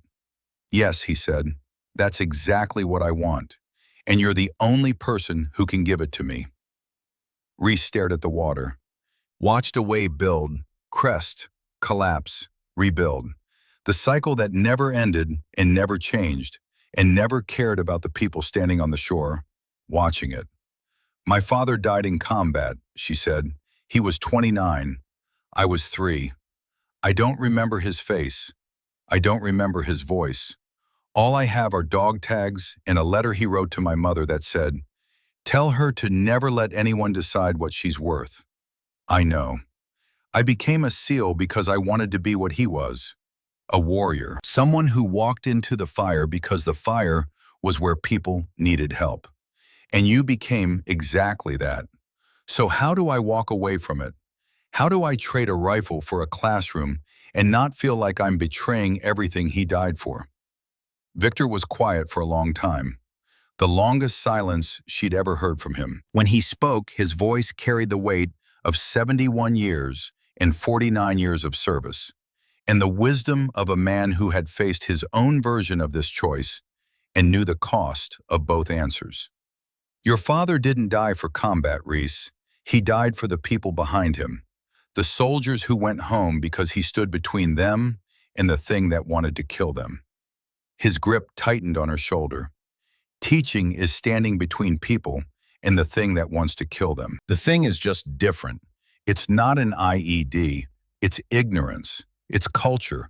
It's three men in a storage room who believe they have the right because no one ever taught them otherwise. You really think a classroom can fix that? I think a classroom is the only thing that can fix that. One woman in one room stopped 3 predators. One instructor in one program can stop 1,000. He paused. The question isn't whether you can make a bigger impact in combat or in a classroom. The answer is obvious. The question is whether you're brave enough to choose the harder path. Combat is the harder path. No, his voice was firm now. The voice of a man who had made this choice himself and lived with it every day since. Combat is the simpler path. Teaching is harder. Because teaching means opening yourself up, connecting, investing in others who might fail, might disappoint you, might break your heart. Another pause. Combat lets you stay ghost. Teaching makes you human. The truth of it hit her like a physical force. Because he was right. She'd chosen combat for the same reason she'd chosen invisibility at Camp Ridgeline. Because it was safer. Not physically, emotionally. On a battlefield, the rules were clear. Kill or be killed. Protect or be destroyed.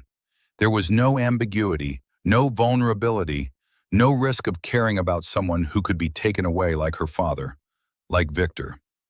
"When did you get so wise?" she asked. "I've always been wise. You were just too stubborn to notice."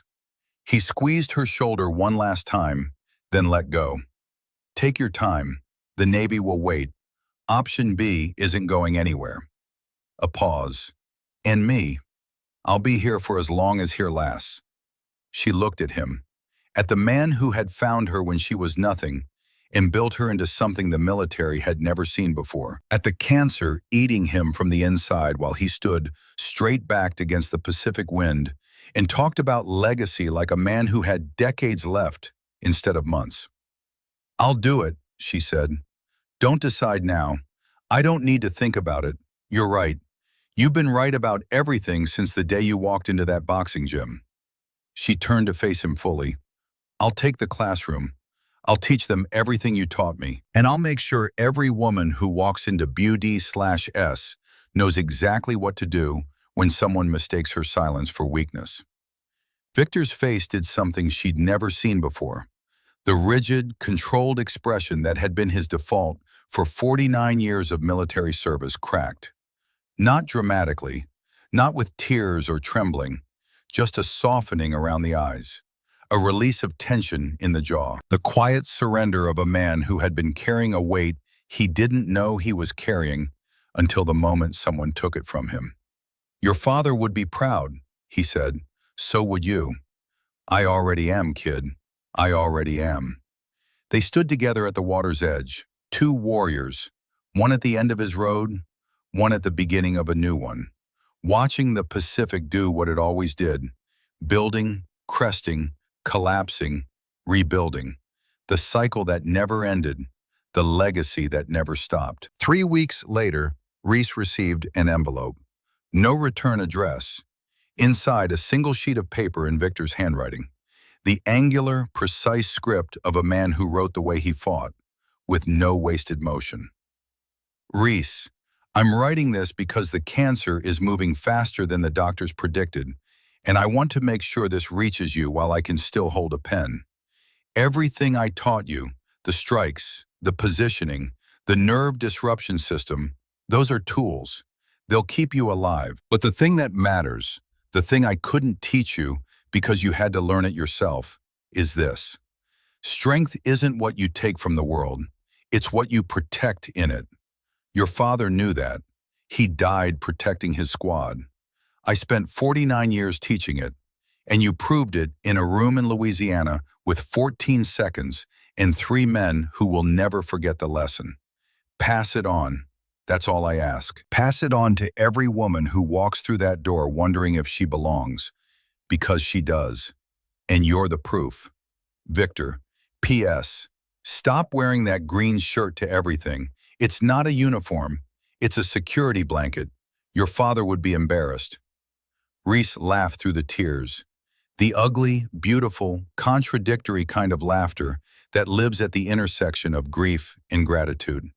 She folded the letter, put it in the inside pocket of her jacket, next to her father's dog tags and Victor's trident pin. Three pieces of metal and paper that represented three things.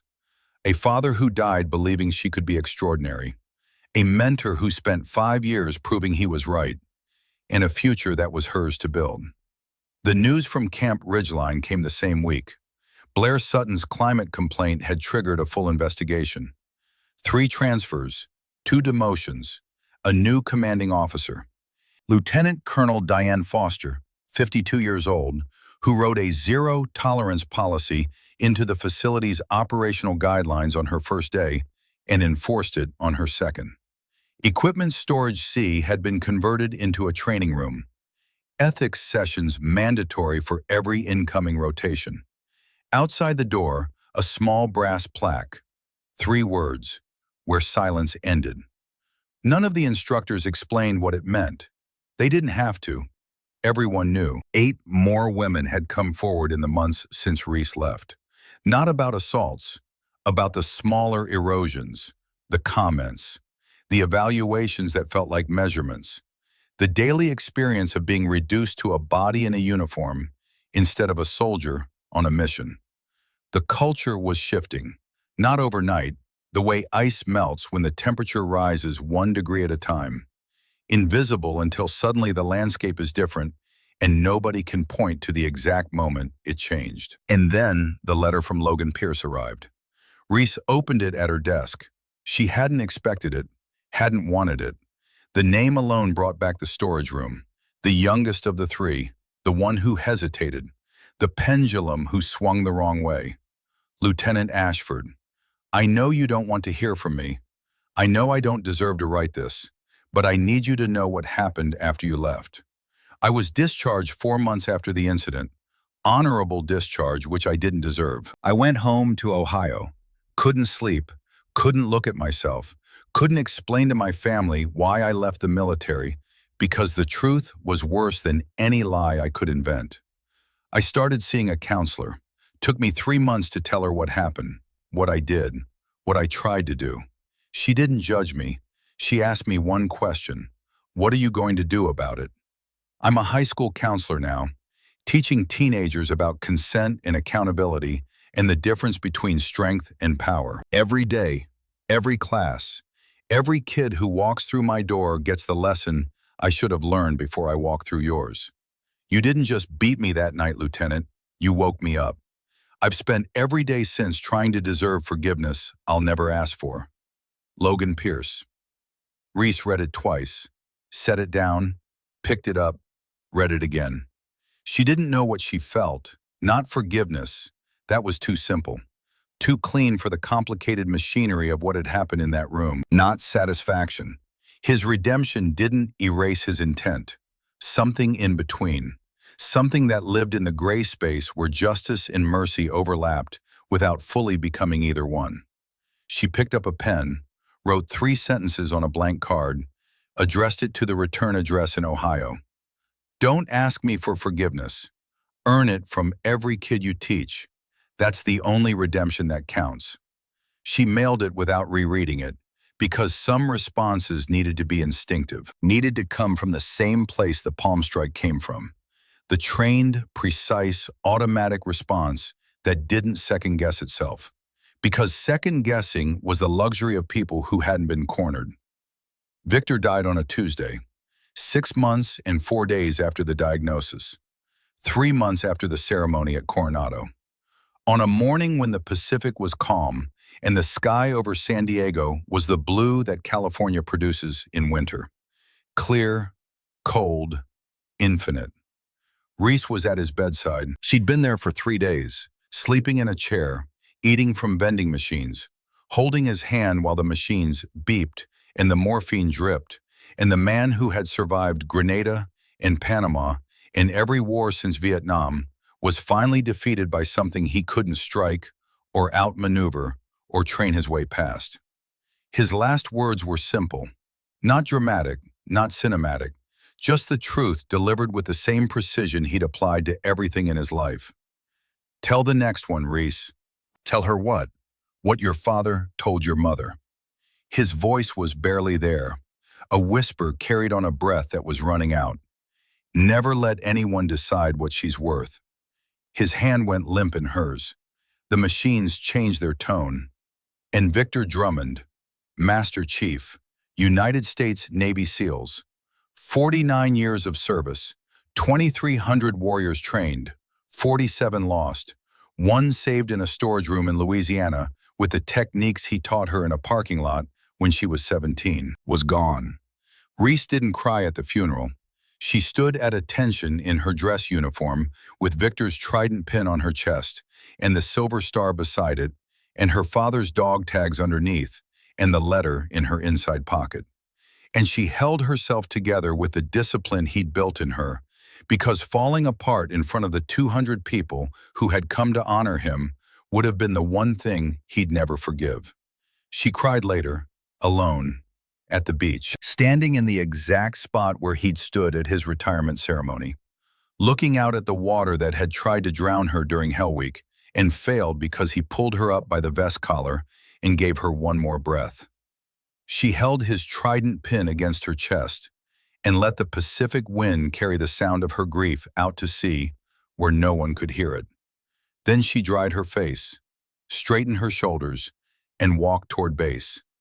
Because the classroom was waiting. Reese Ashford reported to BUD/S as an instructor on a Monday morning in November, 3 weeks after Victor's death. First female combat instructor in SEAL history. The announcement made headlines. Not because she wanted it to, because the Navy wanted proof that the culture was changing.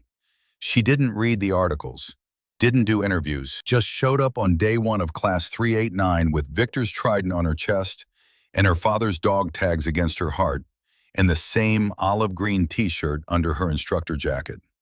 Because Victor was right about everything except the shirt. The shirt wasn't a security blanket, it was armor. The kind that reminded her who she was before the Navy gave her a rank, and the world gave her a medal, and a dying man gave her his most treasured possession. She was Reese Ashford, call sign Ghost, Silver Star, SEAL Team 5, daughter of a man who died in Ramadi, student of a man who died in San Diego, a woman who'd been invisible and underestimated and cornered and attacked and had answered all of it with 14 seconds of precision that changed a facility and a flanking maneuver that changed a battle and a choice that changed her life. She was ready to teach. And somewhere in that first class of 48 candidates, 4 of them women, was someone who needed to hear exactly what she had to say. Corporal Ainsley Mercer was the first one Reese noticed. Not because she was the loudest, not because she stood out physically, because she was quiet, controlled, watchful.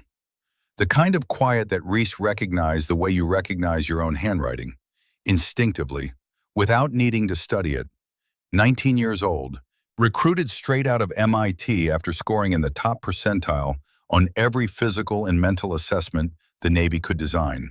She had the compact, efficient build of someone who had been an athlete her entire life, and the eyes of someone who had been calculating the dimensions of every room she entered since long before she understood why. Class 389, 48 candidates, 4 women. Ainsley was one of them. The male candidates noticed the women immediately. Some of them made comments, the quiet kind. The ones they thought the instructors couldn't hear because they'd never had an instructor who'd spent 5 years being trained to detect threats, in whispers, and half glances, in the tilt of a man's head when he was measuring a woman instead of seeing her. Bet she doesn't make it past Hell Week. Too small, too soft, probably here for the photo op. Reese heard every word, filed them away under the same headings she'd been building since she was 17. Men who will underestimate the wrong person. She didn't intervene, not yet, because Victor taught her that premature correction was wasted correction. You let the pattern develop. You let the behavior reveal itself. Then you address it with the kind of precision that makes the lesson permanent. The first week was basic conditioning, runs, swims, calisthenics designed to separate people who wanted to be SEALs from people who were willing to become them. Ainsley kept pace with the top 10%. No complaints, no modifications. When the male candidates tried to outpace her on the beach runs, she matched them stride for stride until they gassed out. Then she kept going. Reese watched from the instructor's position, and somewhere inside her chest, something cracked open that she hadn't expected. Not pride, it was too early for pride. Recognition, the visceral recognition of seeing yourself reflected in someone who didn't know yet what she was capable of. The second week was close quarters combat drills, hand-to-hand, grappling, submissions, the training that separated people who looked tough from people who actually were. Reese ran the drills herself, stood at the front of the mat and demonstrated the techniques Victor had taught her in parking lots, in back rooms, and off-hour ranges. The radial nerve strike, the peroneal disruption, the anatomical precision that turns size into irrelevance. The human body has 14 points where a precise strike causes complete motor shutdown, she told the class. Her voice carried the echo of a man who'd said these exact words to her 5 years ago in San Diego. Hit anyone correctly, and the biggest man in this room goes down. Not because you're stronger, because you're smarter. Because you understand that combat isn't about force. It's about knowledge applied at the right point at the right time. She demonstrated on a volunteer. A 6'3", 240-pound candidate named Morrison, who had been one of the ones whispering about the women. She placed her palm against his inner forearm, applied pressure, precise, measured. Morrison's hand went dead. The class went silent. Morrison stared at his hand, opened it, closed it, couldn't. The fingers twitched but wouldn't obey. The same expression Bryce Harding had worn on a concrete floor in Louisiana. The existential confusion of a man who had just learned that the hierarchy of physical power was a lie. Full function returns in about 90 seconds, Reese said calmly. The nerve reconnects. The hand works again, but the lesson stays. She looked at the class, all 48 of them. Anybody in this room still thinks size determines the outcome? Silence. Good. Let's continue. Ainsley approached her after the session. The other candidates had dispersed. The mat was empty. Ainsley stood at parade rest with sweat drying on her face and a question in her eyes that was bigger than anything words could carry. Instructor Ashford. Mercer, where did you learn that? The nerve disruption system. I've studied kinesiology. That technique isn't in any manual I've read. It was developed by a man named Victor Drummond, Master Chief, retired, 49 years, Navy SEALs. The Victor Drummond? Grenada? Panama? You know his name. Everyone who studies special operations history knows his name. He's a legend. Ainsley paused. Was he your instructor? He was everything. Reese heard herself say it before she could filter it. The raw, unedited truth that lived beneath the discipline. She pulled it back, recomposed. He found me when I was 17, trained me for 5 years, taught me everything I'm teaching you. Is he still alive? No, he died 3 months ago. Ainsley was quiet, the respectful silence of someone who understood that some losses didn't need commentary. They needed space. I'm sorry. Don't be sorry. Be good. That's what he'd want. Reese turned to leave, then stopped, looked back. Mercer. Yes, instructor. The comments the men are making about the women in this class, do you hear them? Ainsley's jaw tightened. Yes, instructor. Good. Remember them, because by the time you graduate, every man who said those things will be asking you for advice. And when that happens, you'll have a choice. Punish them for being wrong, or teach them how to be right. Which one did you choose? Reese thought about Camp Ridgeline, about 14 seconds and 3 men on a concrete floor, about Blair Sutton in the climate complaint and the brass plaque that read, "Where silence ended." Both, she said, depending on the situation. How do you know which one? When someone uses words to underestimate you, you teach them. When someone uses hands to violate you, you stop them. The distinction matters. Ainsley absorbed it the way soil absorbs rain, completely, quietly, in a way that would only become visible later when something started growing. One more thing, Reese said. Yes, instructor. When you make it through, and you will, you come find me. Because the work doesn't end at graduation. It's just beginning. Yes, instructor, I will. Ainsley went back to the mat to practice the nerve disruption strike that Victor had developed in Grenada in 1983 and passed to Reese in San Diego in 2019, and was now being passed again here on a training mat in Coronado to a 19-year-old from MIT who didn't know yet that she was carrying a piece of a legacy that stretched back 50 years. The chain extending, the knowledge multiplying. Victor's voice alive in every correction Reese made, every technique she demonstrated, every candidate who walked off that mat knowing something they hadn't known when they walked on. Week 4 brought the incident that tested everything Reese had built. Ainsley failed a qualification drill, not by a wide margin, by 2 seconds on a timed exercise that she'd been consistently passing in practice. Reese reviewed the footage, reviewed the timing data, reviewed the evaluator's notes. Something didn't add up. The evaluator was Instructor Keegan, 12 years in, respected, experienced, and Reese discovered after pulling 3 weeks of assessment records, consistently scoring female candidates lower than males on identical performance metrics. Not dramatically, not obviously, just enough. 2 seconds here, a half-point deduction there, the kind of systematic bias that lived in the margins where plausible deniability provided cover. Reese brought the data to Kincaid, who had been assigned as the BUD/S program overseer. Look at the numbers, she said. Kincaid studied the spreadsheet.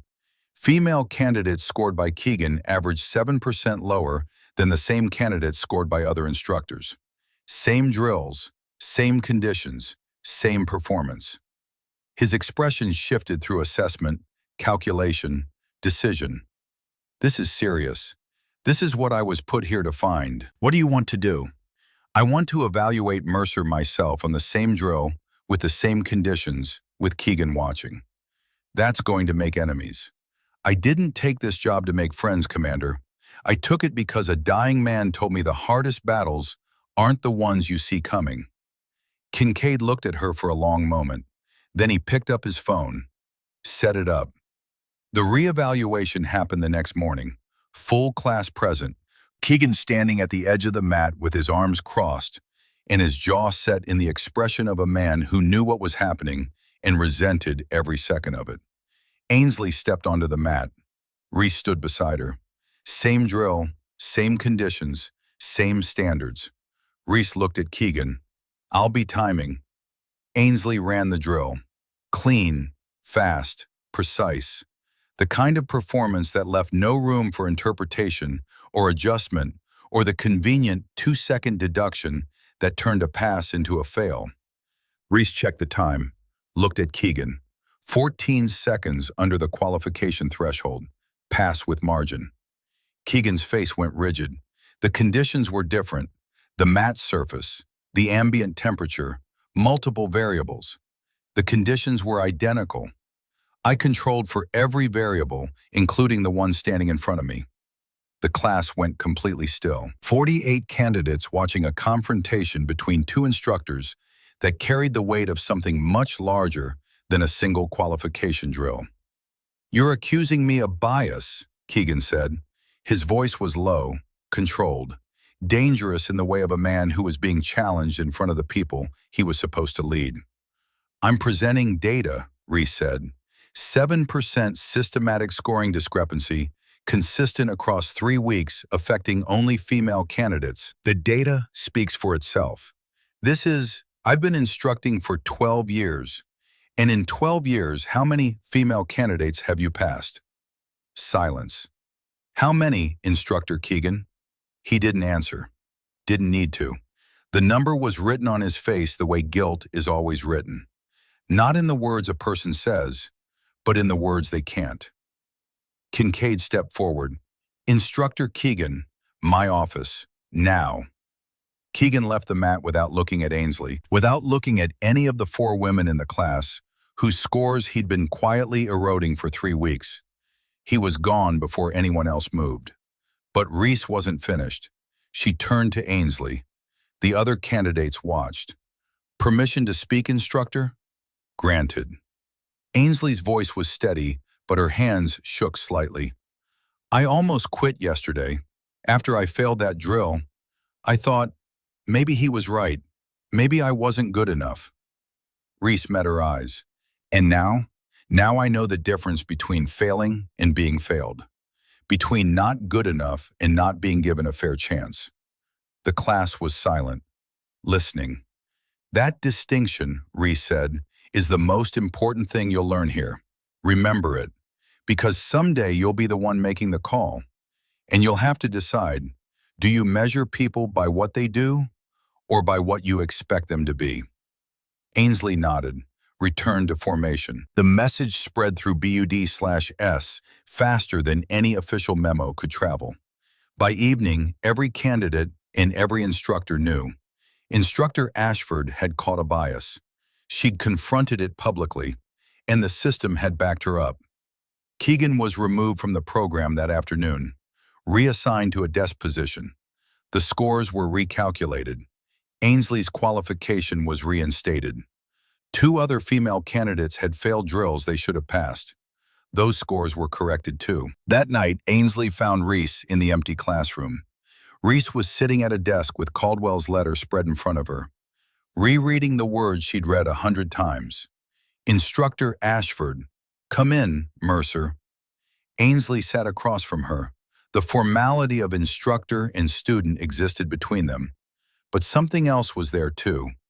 The connection of 2 women who understood that the spaces they occupied had been built to exclude them and chose to stand in them anyway. Thank you, Ainsley said, for what you did today. I didn't do it for you. I did it for every woman who comes after you, who won't have to fight the fight you just fought. That sounds like something someone taught you. Someone did. Reese touched Victor's trident pin on her chest.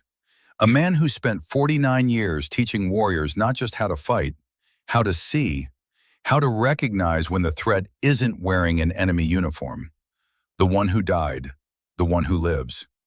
In every technique I teach, in every candidate who graduates, in every woman who walks into a space that wasn't built for her and makes that space change shape. Ainsley was quiet for a moment. Then she asked the question Reese had been waiting for. Why did you give up combat? The Silver Star, SEAL Team 5. You could have been the most decorated female operator in history. Because decorations are for the person who earns them. Teaching is for everyone who comes after.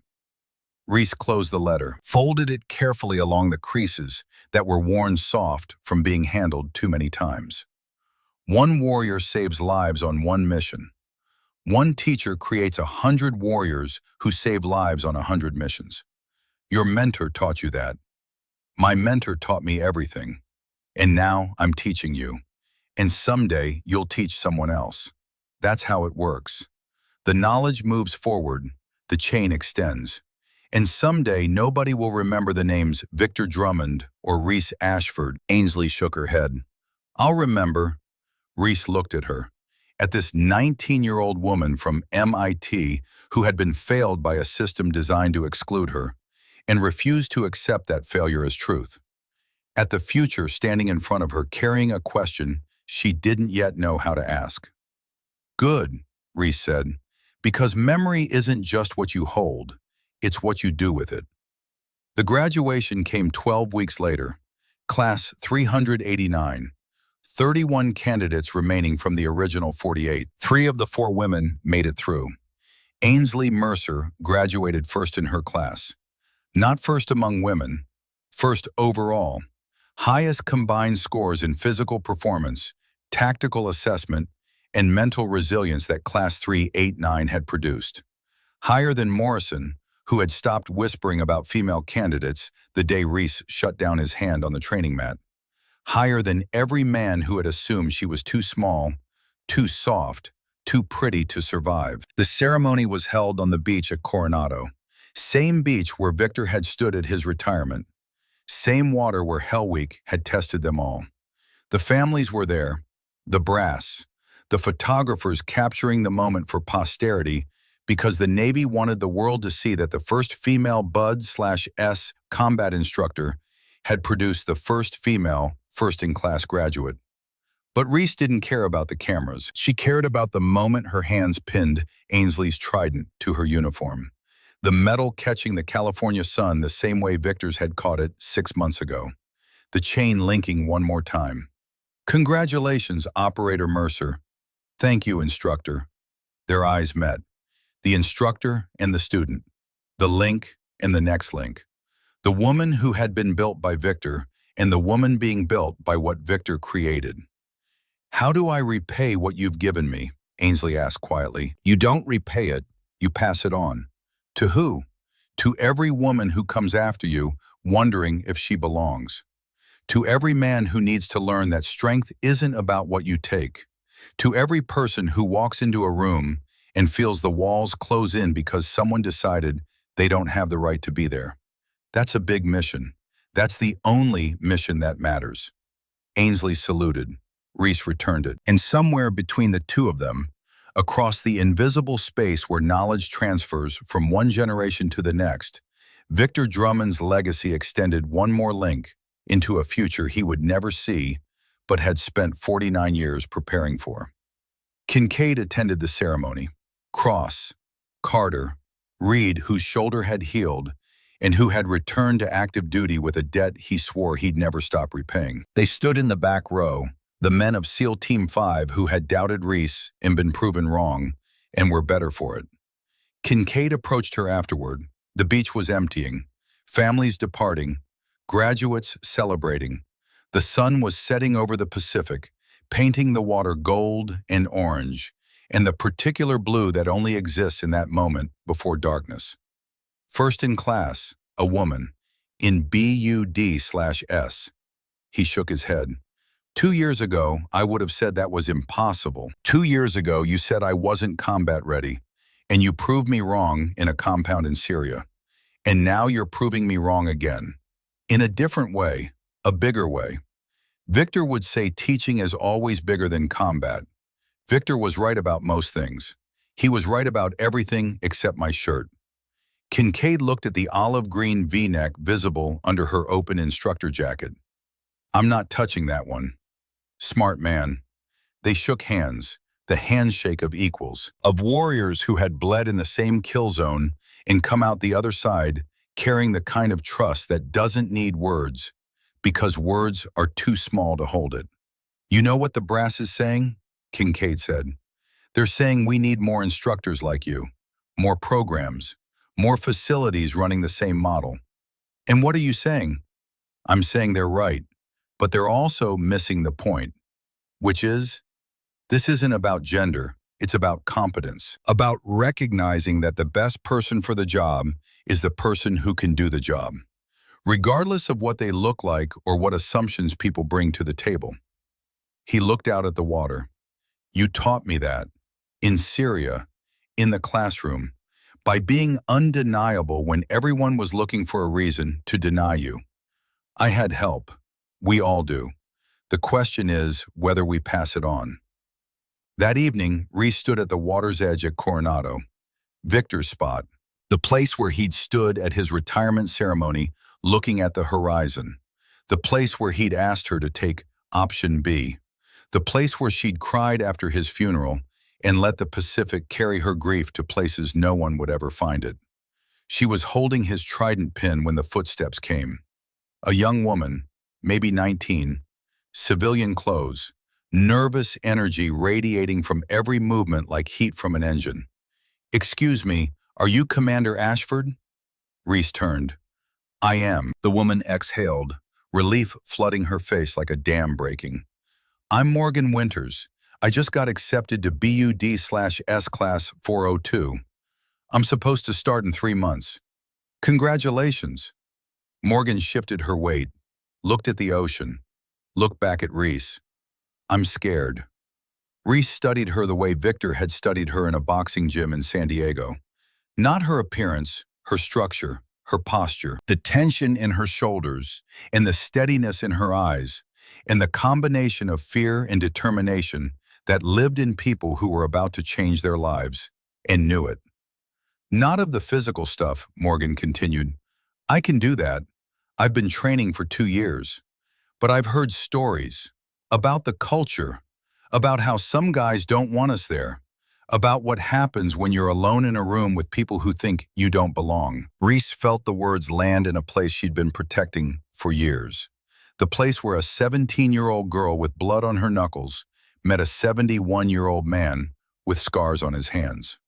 Where a storage room in Louisiana and a compound in Syria and a classroom in Coronado all converged into a single, undeniable truth.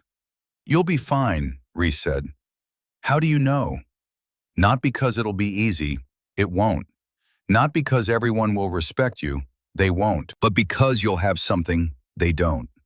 Morgan leaned forward. What? People who came before you. People who fought so you wouldn't have to fight the same fights. People who stood in rooms that weren't built for them and made those rooms change. What do I do if something happens? If someone tries to... You remember one thing.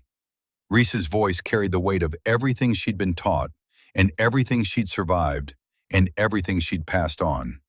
Victor's words, her father's legacy, the 14 seconds that changed a facility, the 40 meters that earned a silver star, the 12 weeks that proved a classroom could change the world.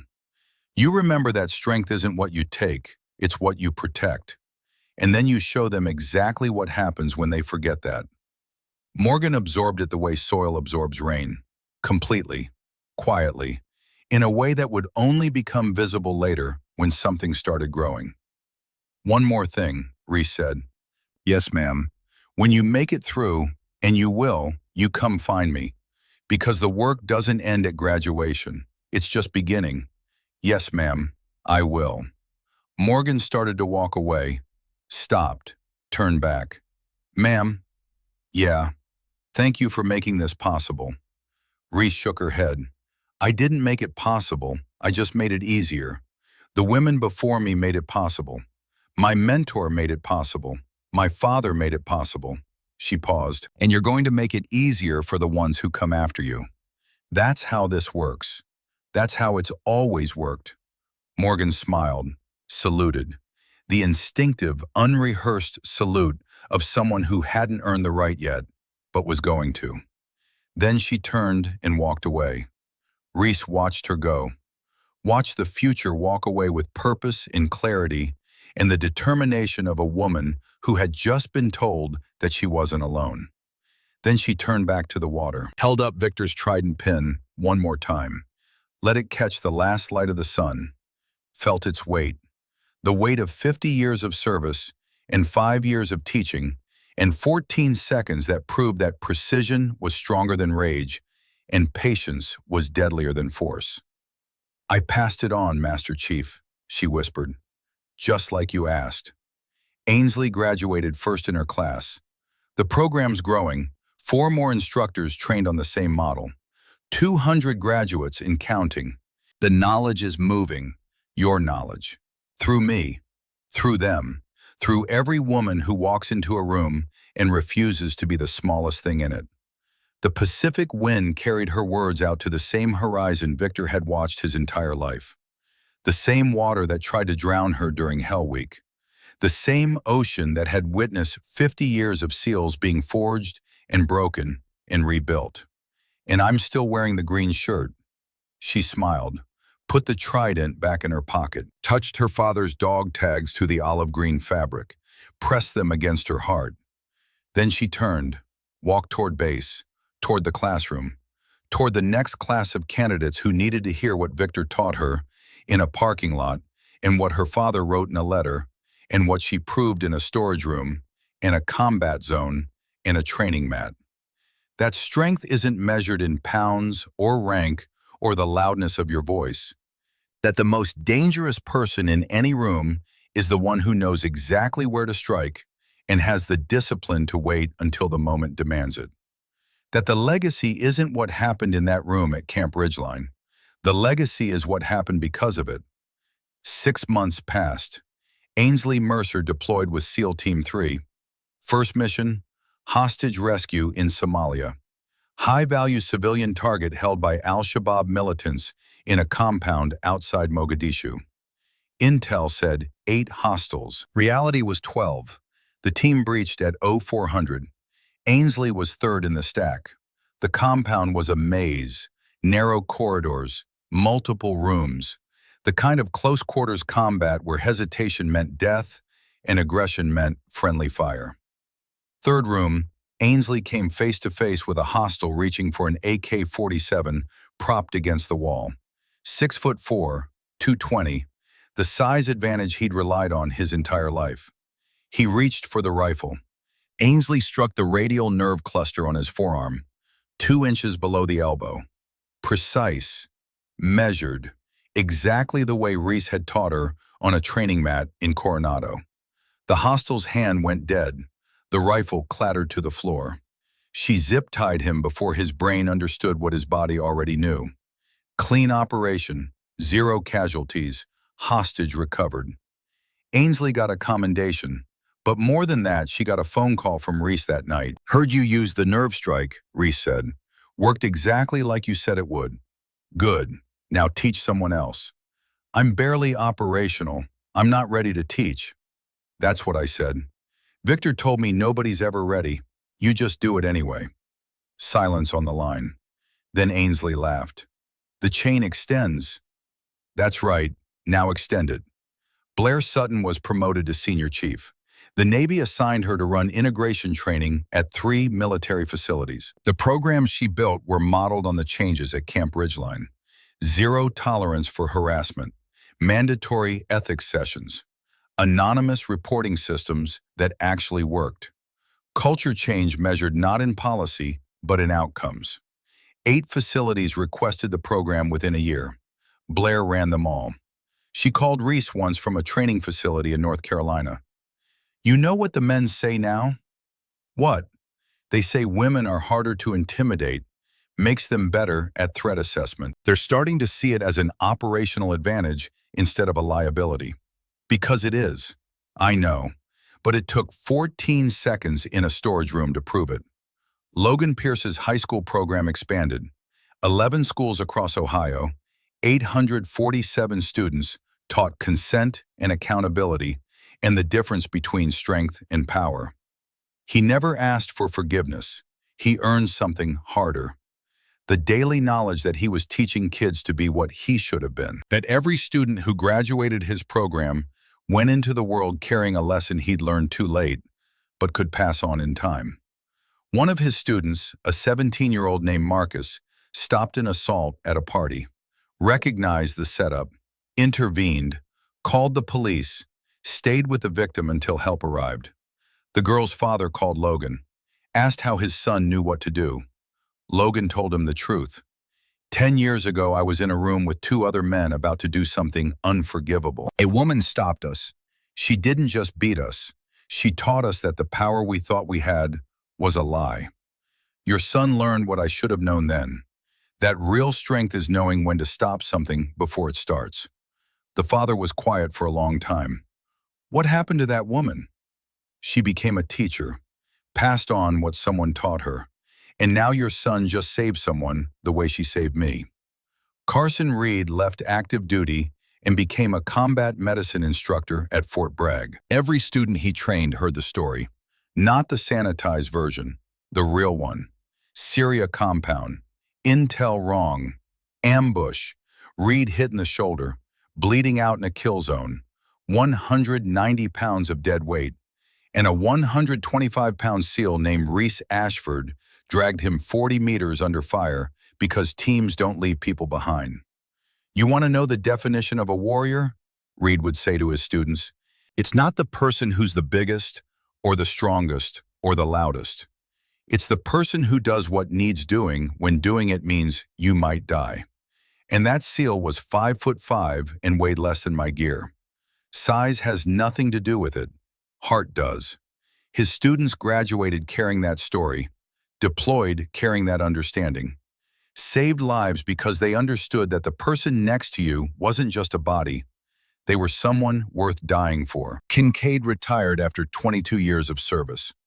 At his ceremony, he was asked to give one piece of advice to the next generation of special operations warriors. He said one sentence: "The most dangerous thing in combat isn't the enemy, it's your own assumptions." Afterward, a reporter asked him what he meant. Kincaid looked at the camera. "I once told a SEAL she wasn't combat ready because she didn't have experience. She proved me wrong by saving a teammate's life under fire. Then she proved me wrong again by teaching the next generation how to be better than I was." Assumptions are the enemy. Evidence is the weapon. And the person you underestimate might be the one who saves your life. And at BUD/S, Class 402 started on a Monday in March. 44 candidates, 6 women, more than any class before. Morgan Winters was one of them. She made it through Hell Week, made it through dive phase, made it through land warfare. The instructors pushed her. The male candidates tested her. The culture that had spent decades excluding women bent and flexed, and slowly, grudgingly, began to change shape. She graduated 8th in her class. Not first, not last. 8th. Solidly operational, undeniably qualified. And on the day she earned her trident, she found Reese at the water's edge. Same spot, same wind, same ocean. "I made it," Morgan said. "I knew you would. What now?"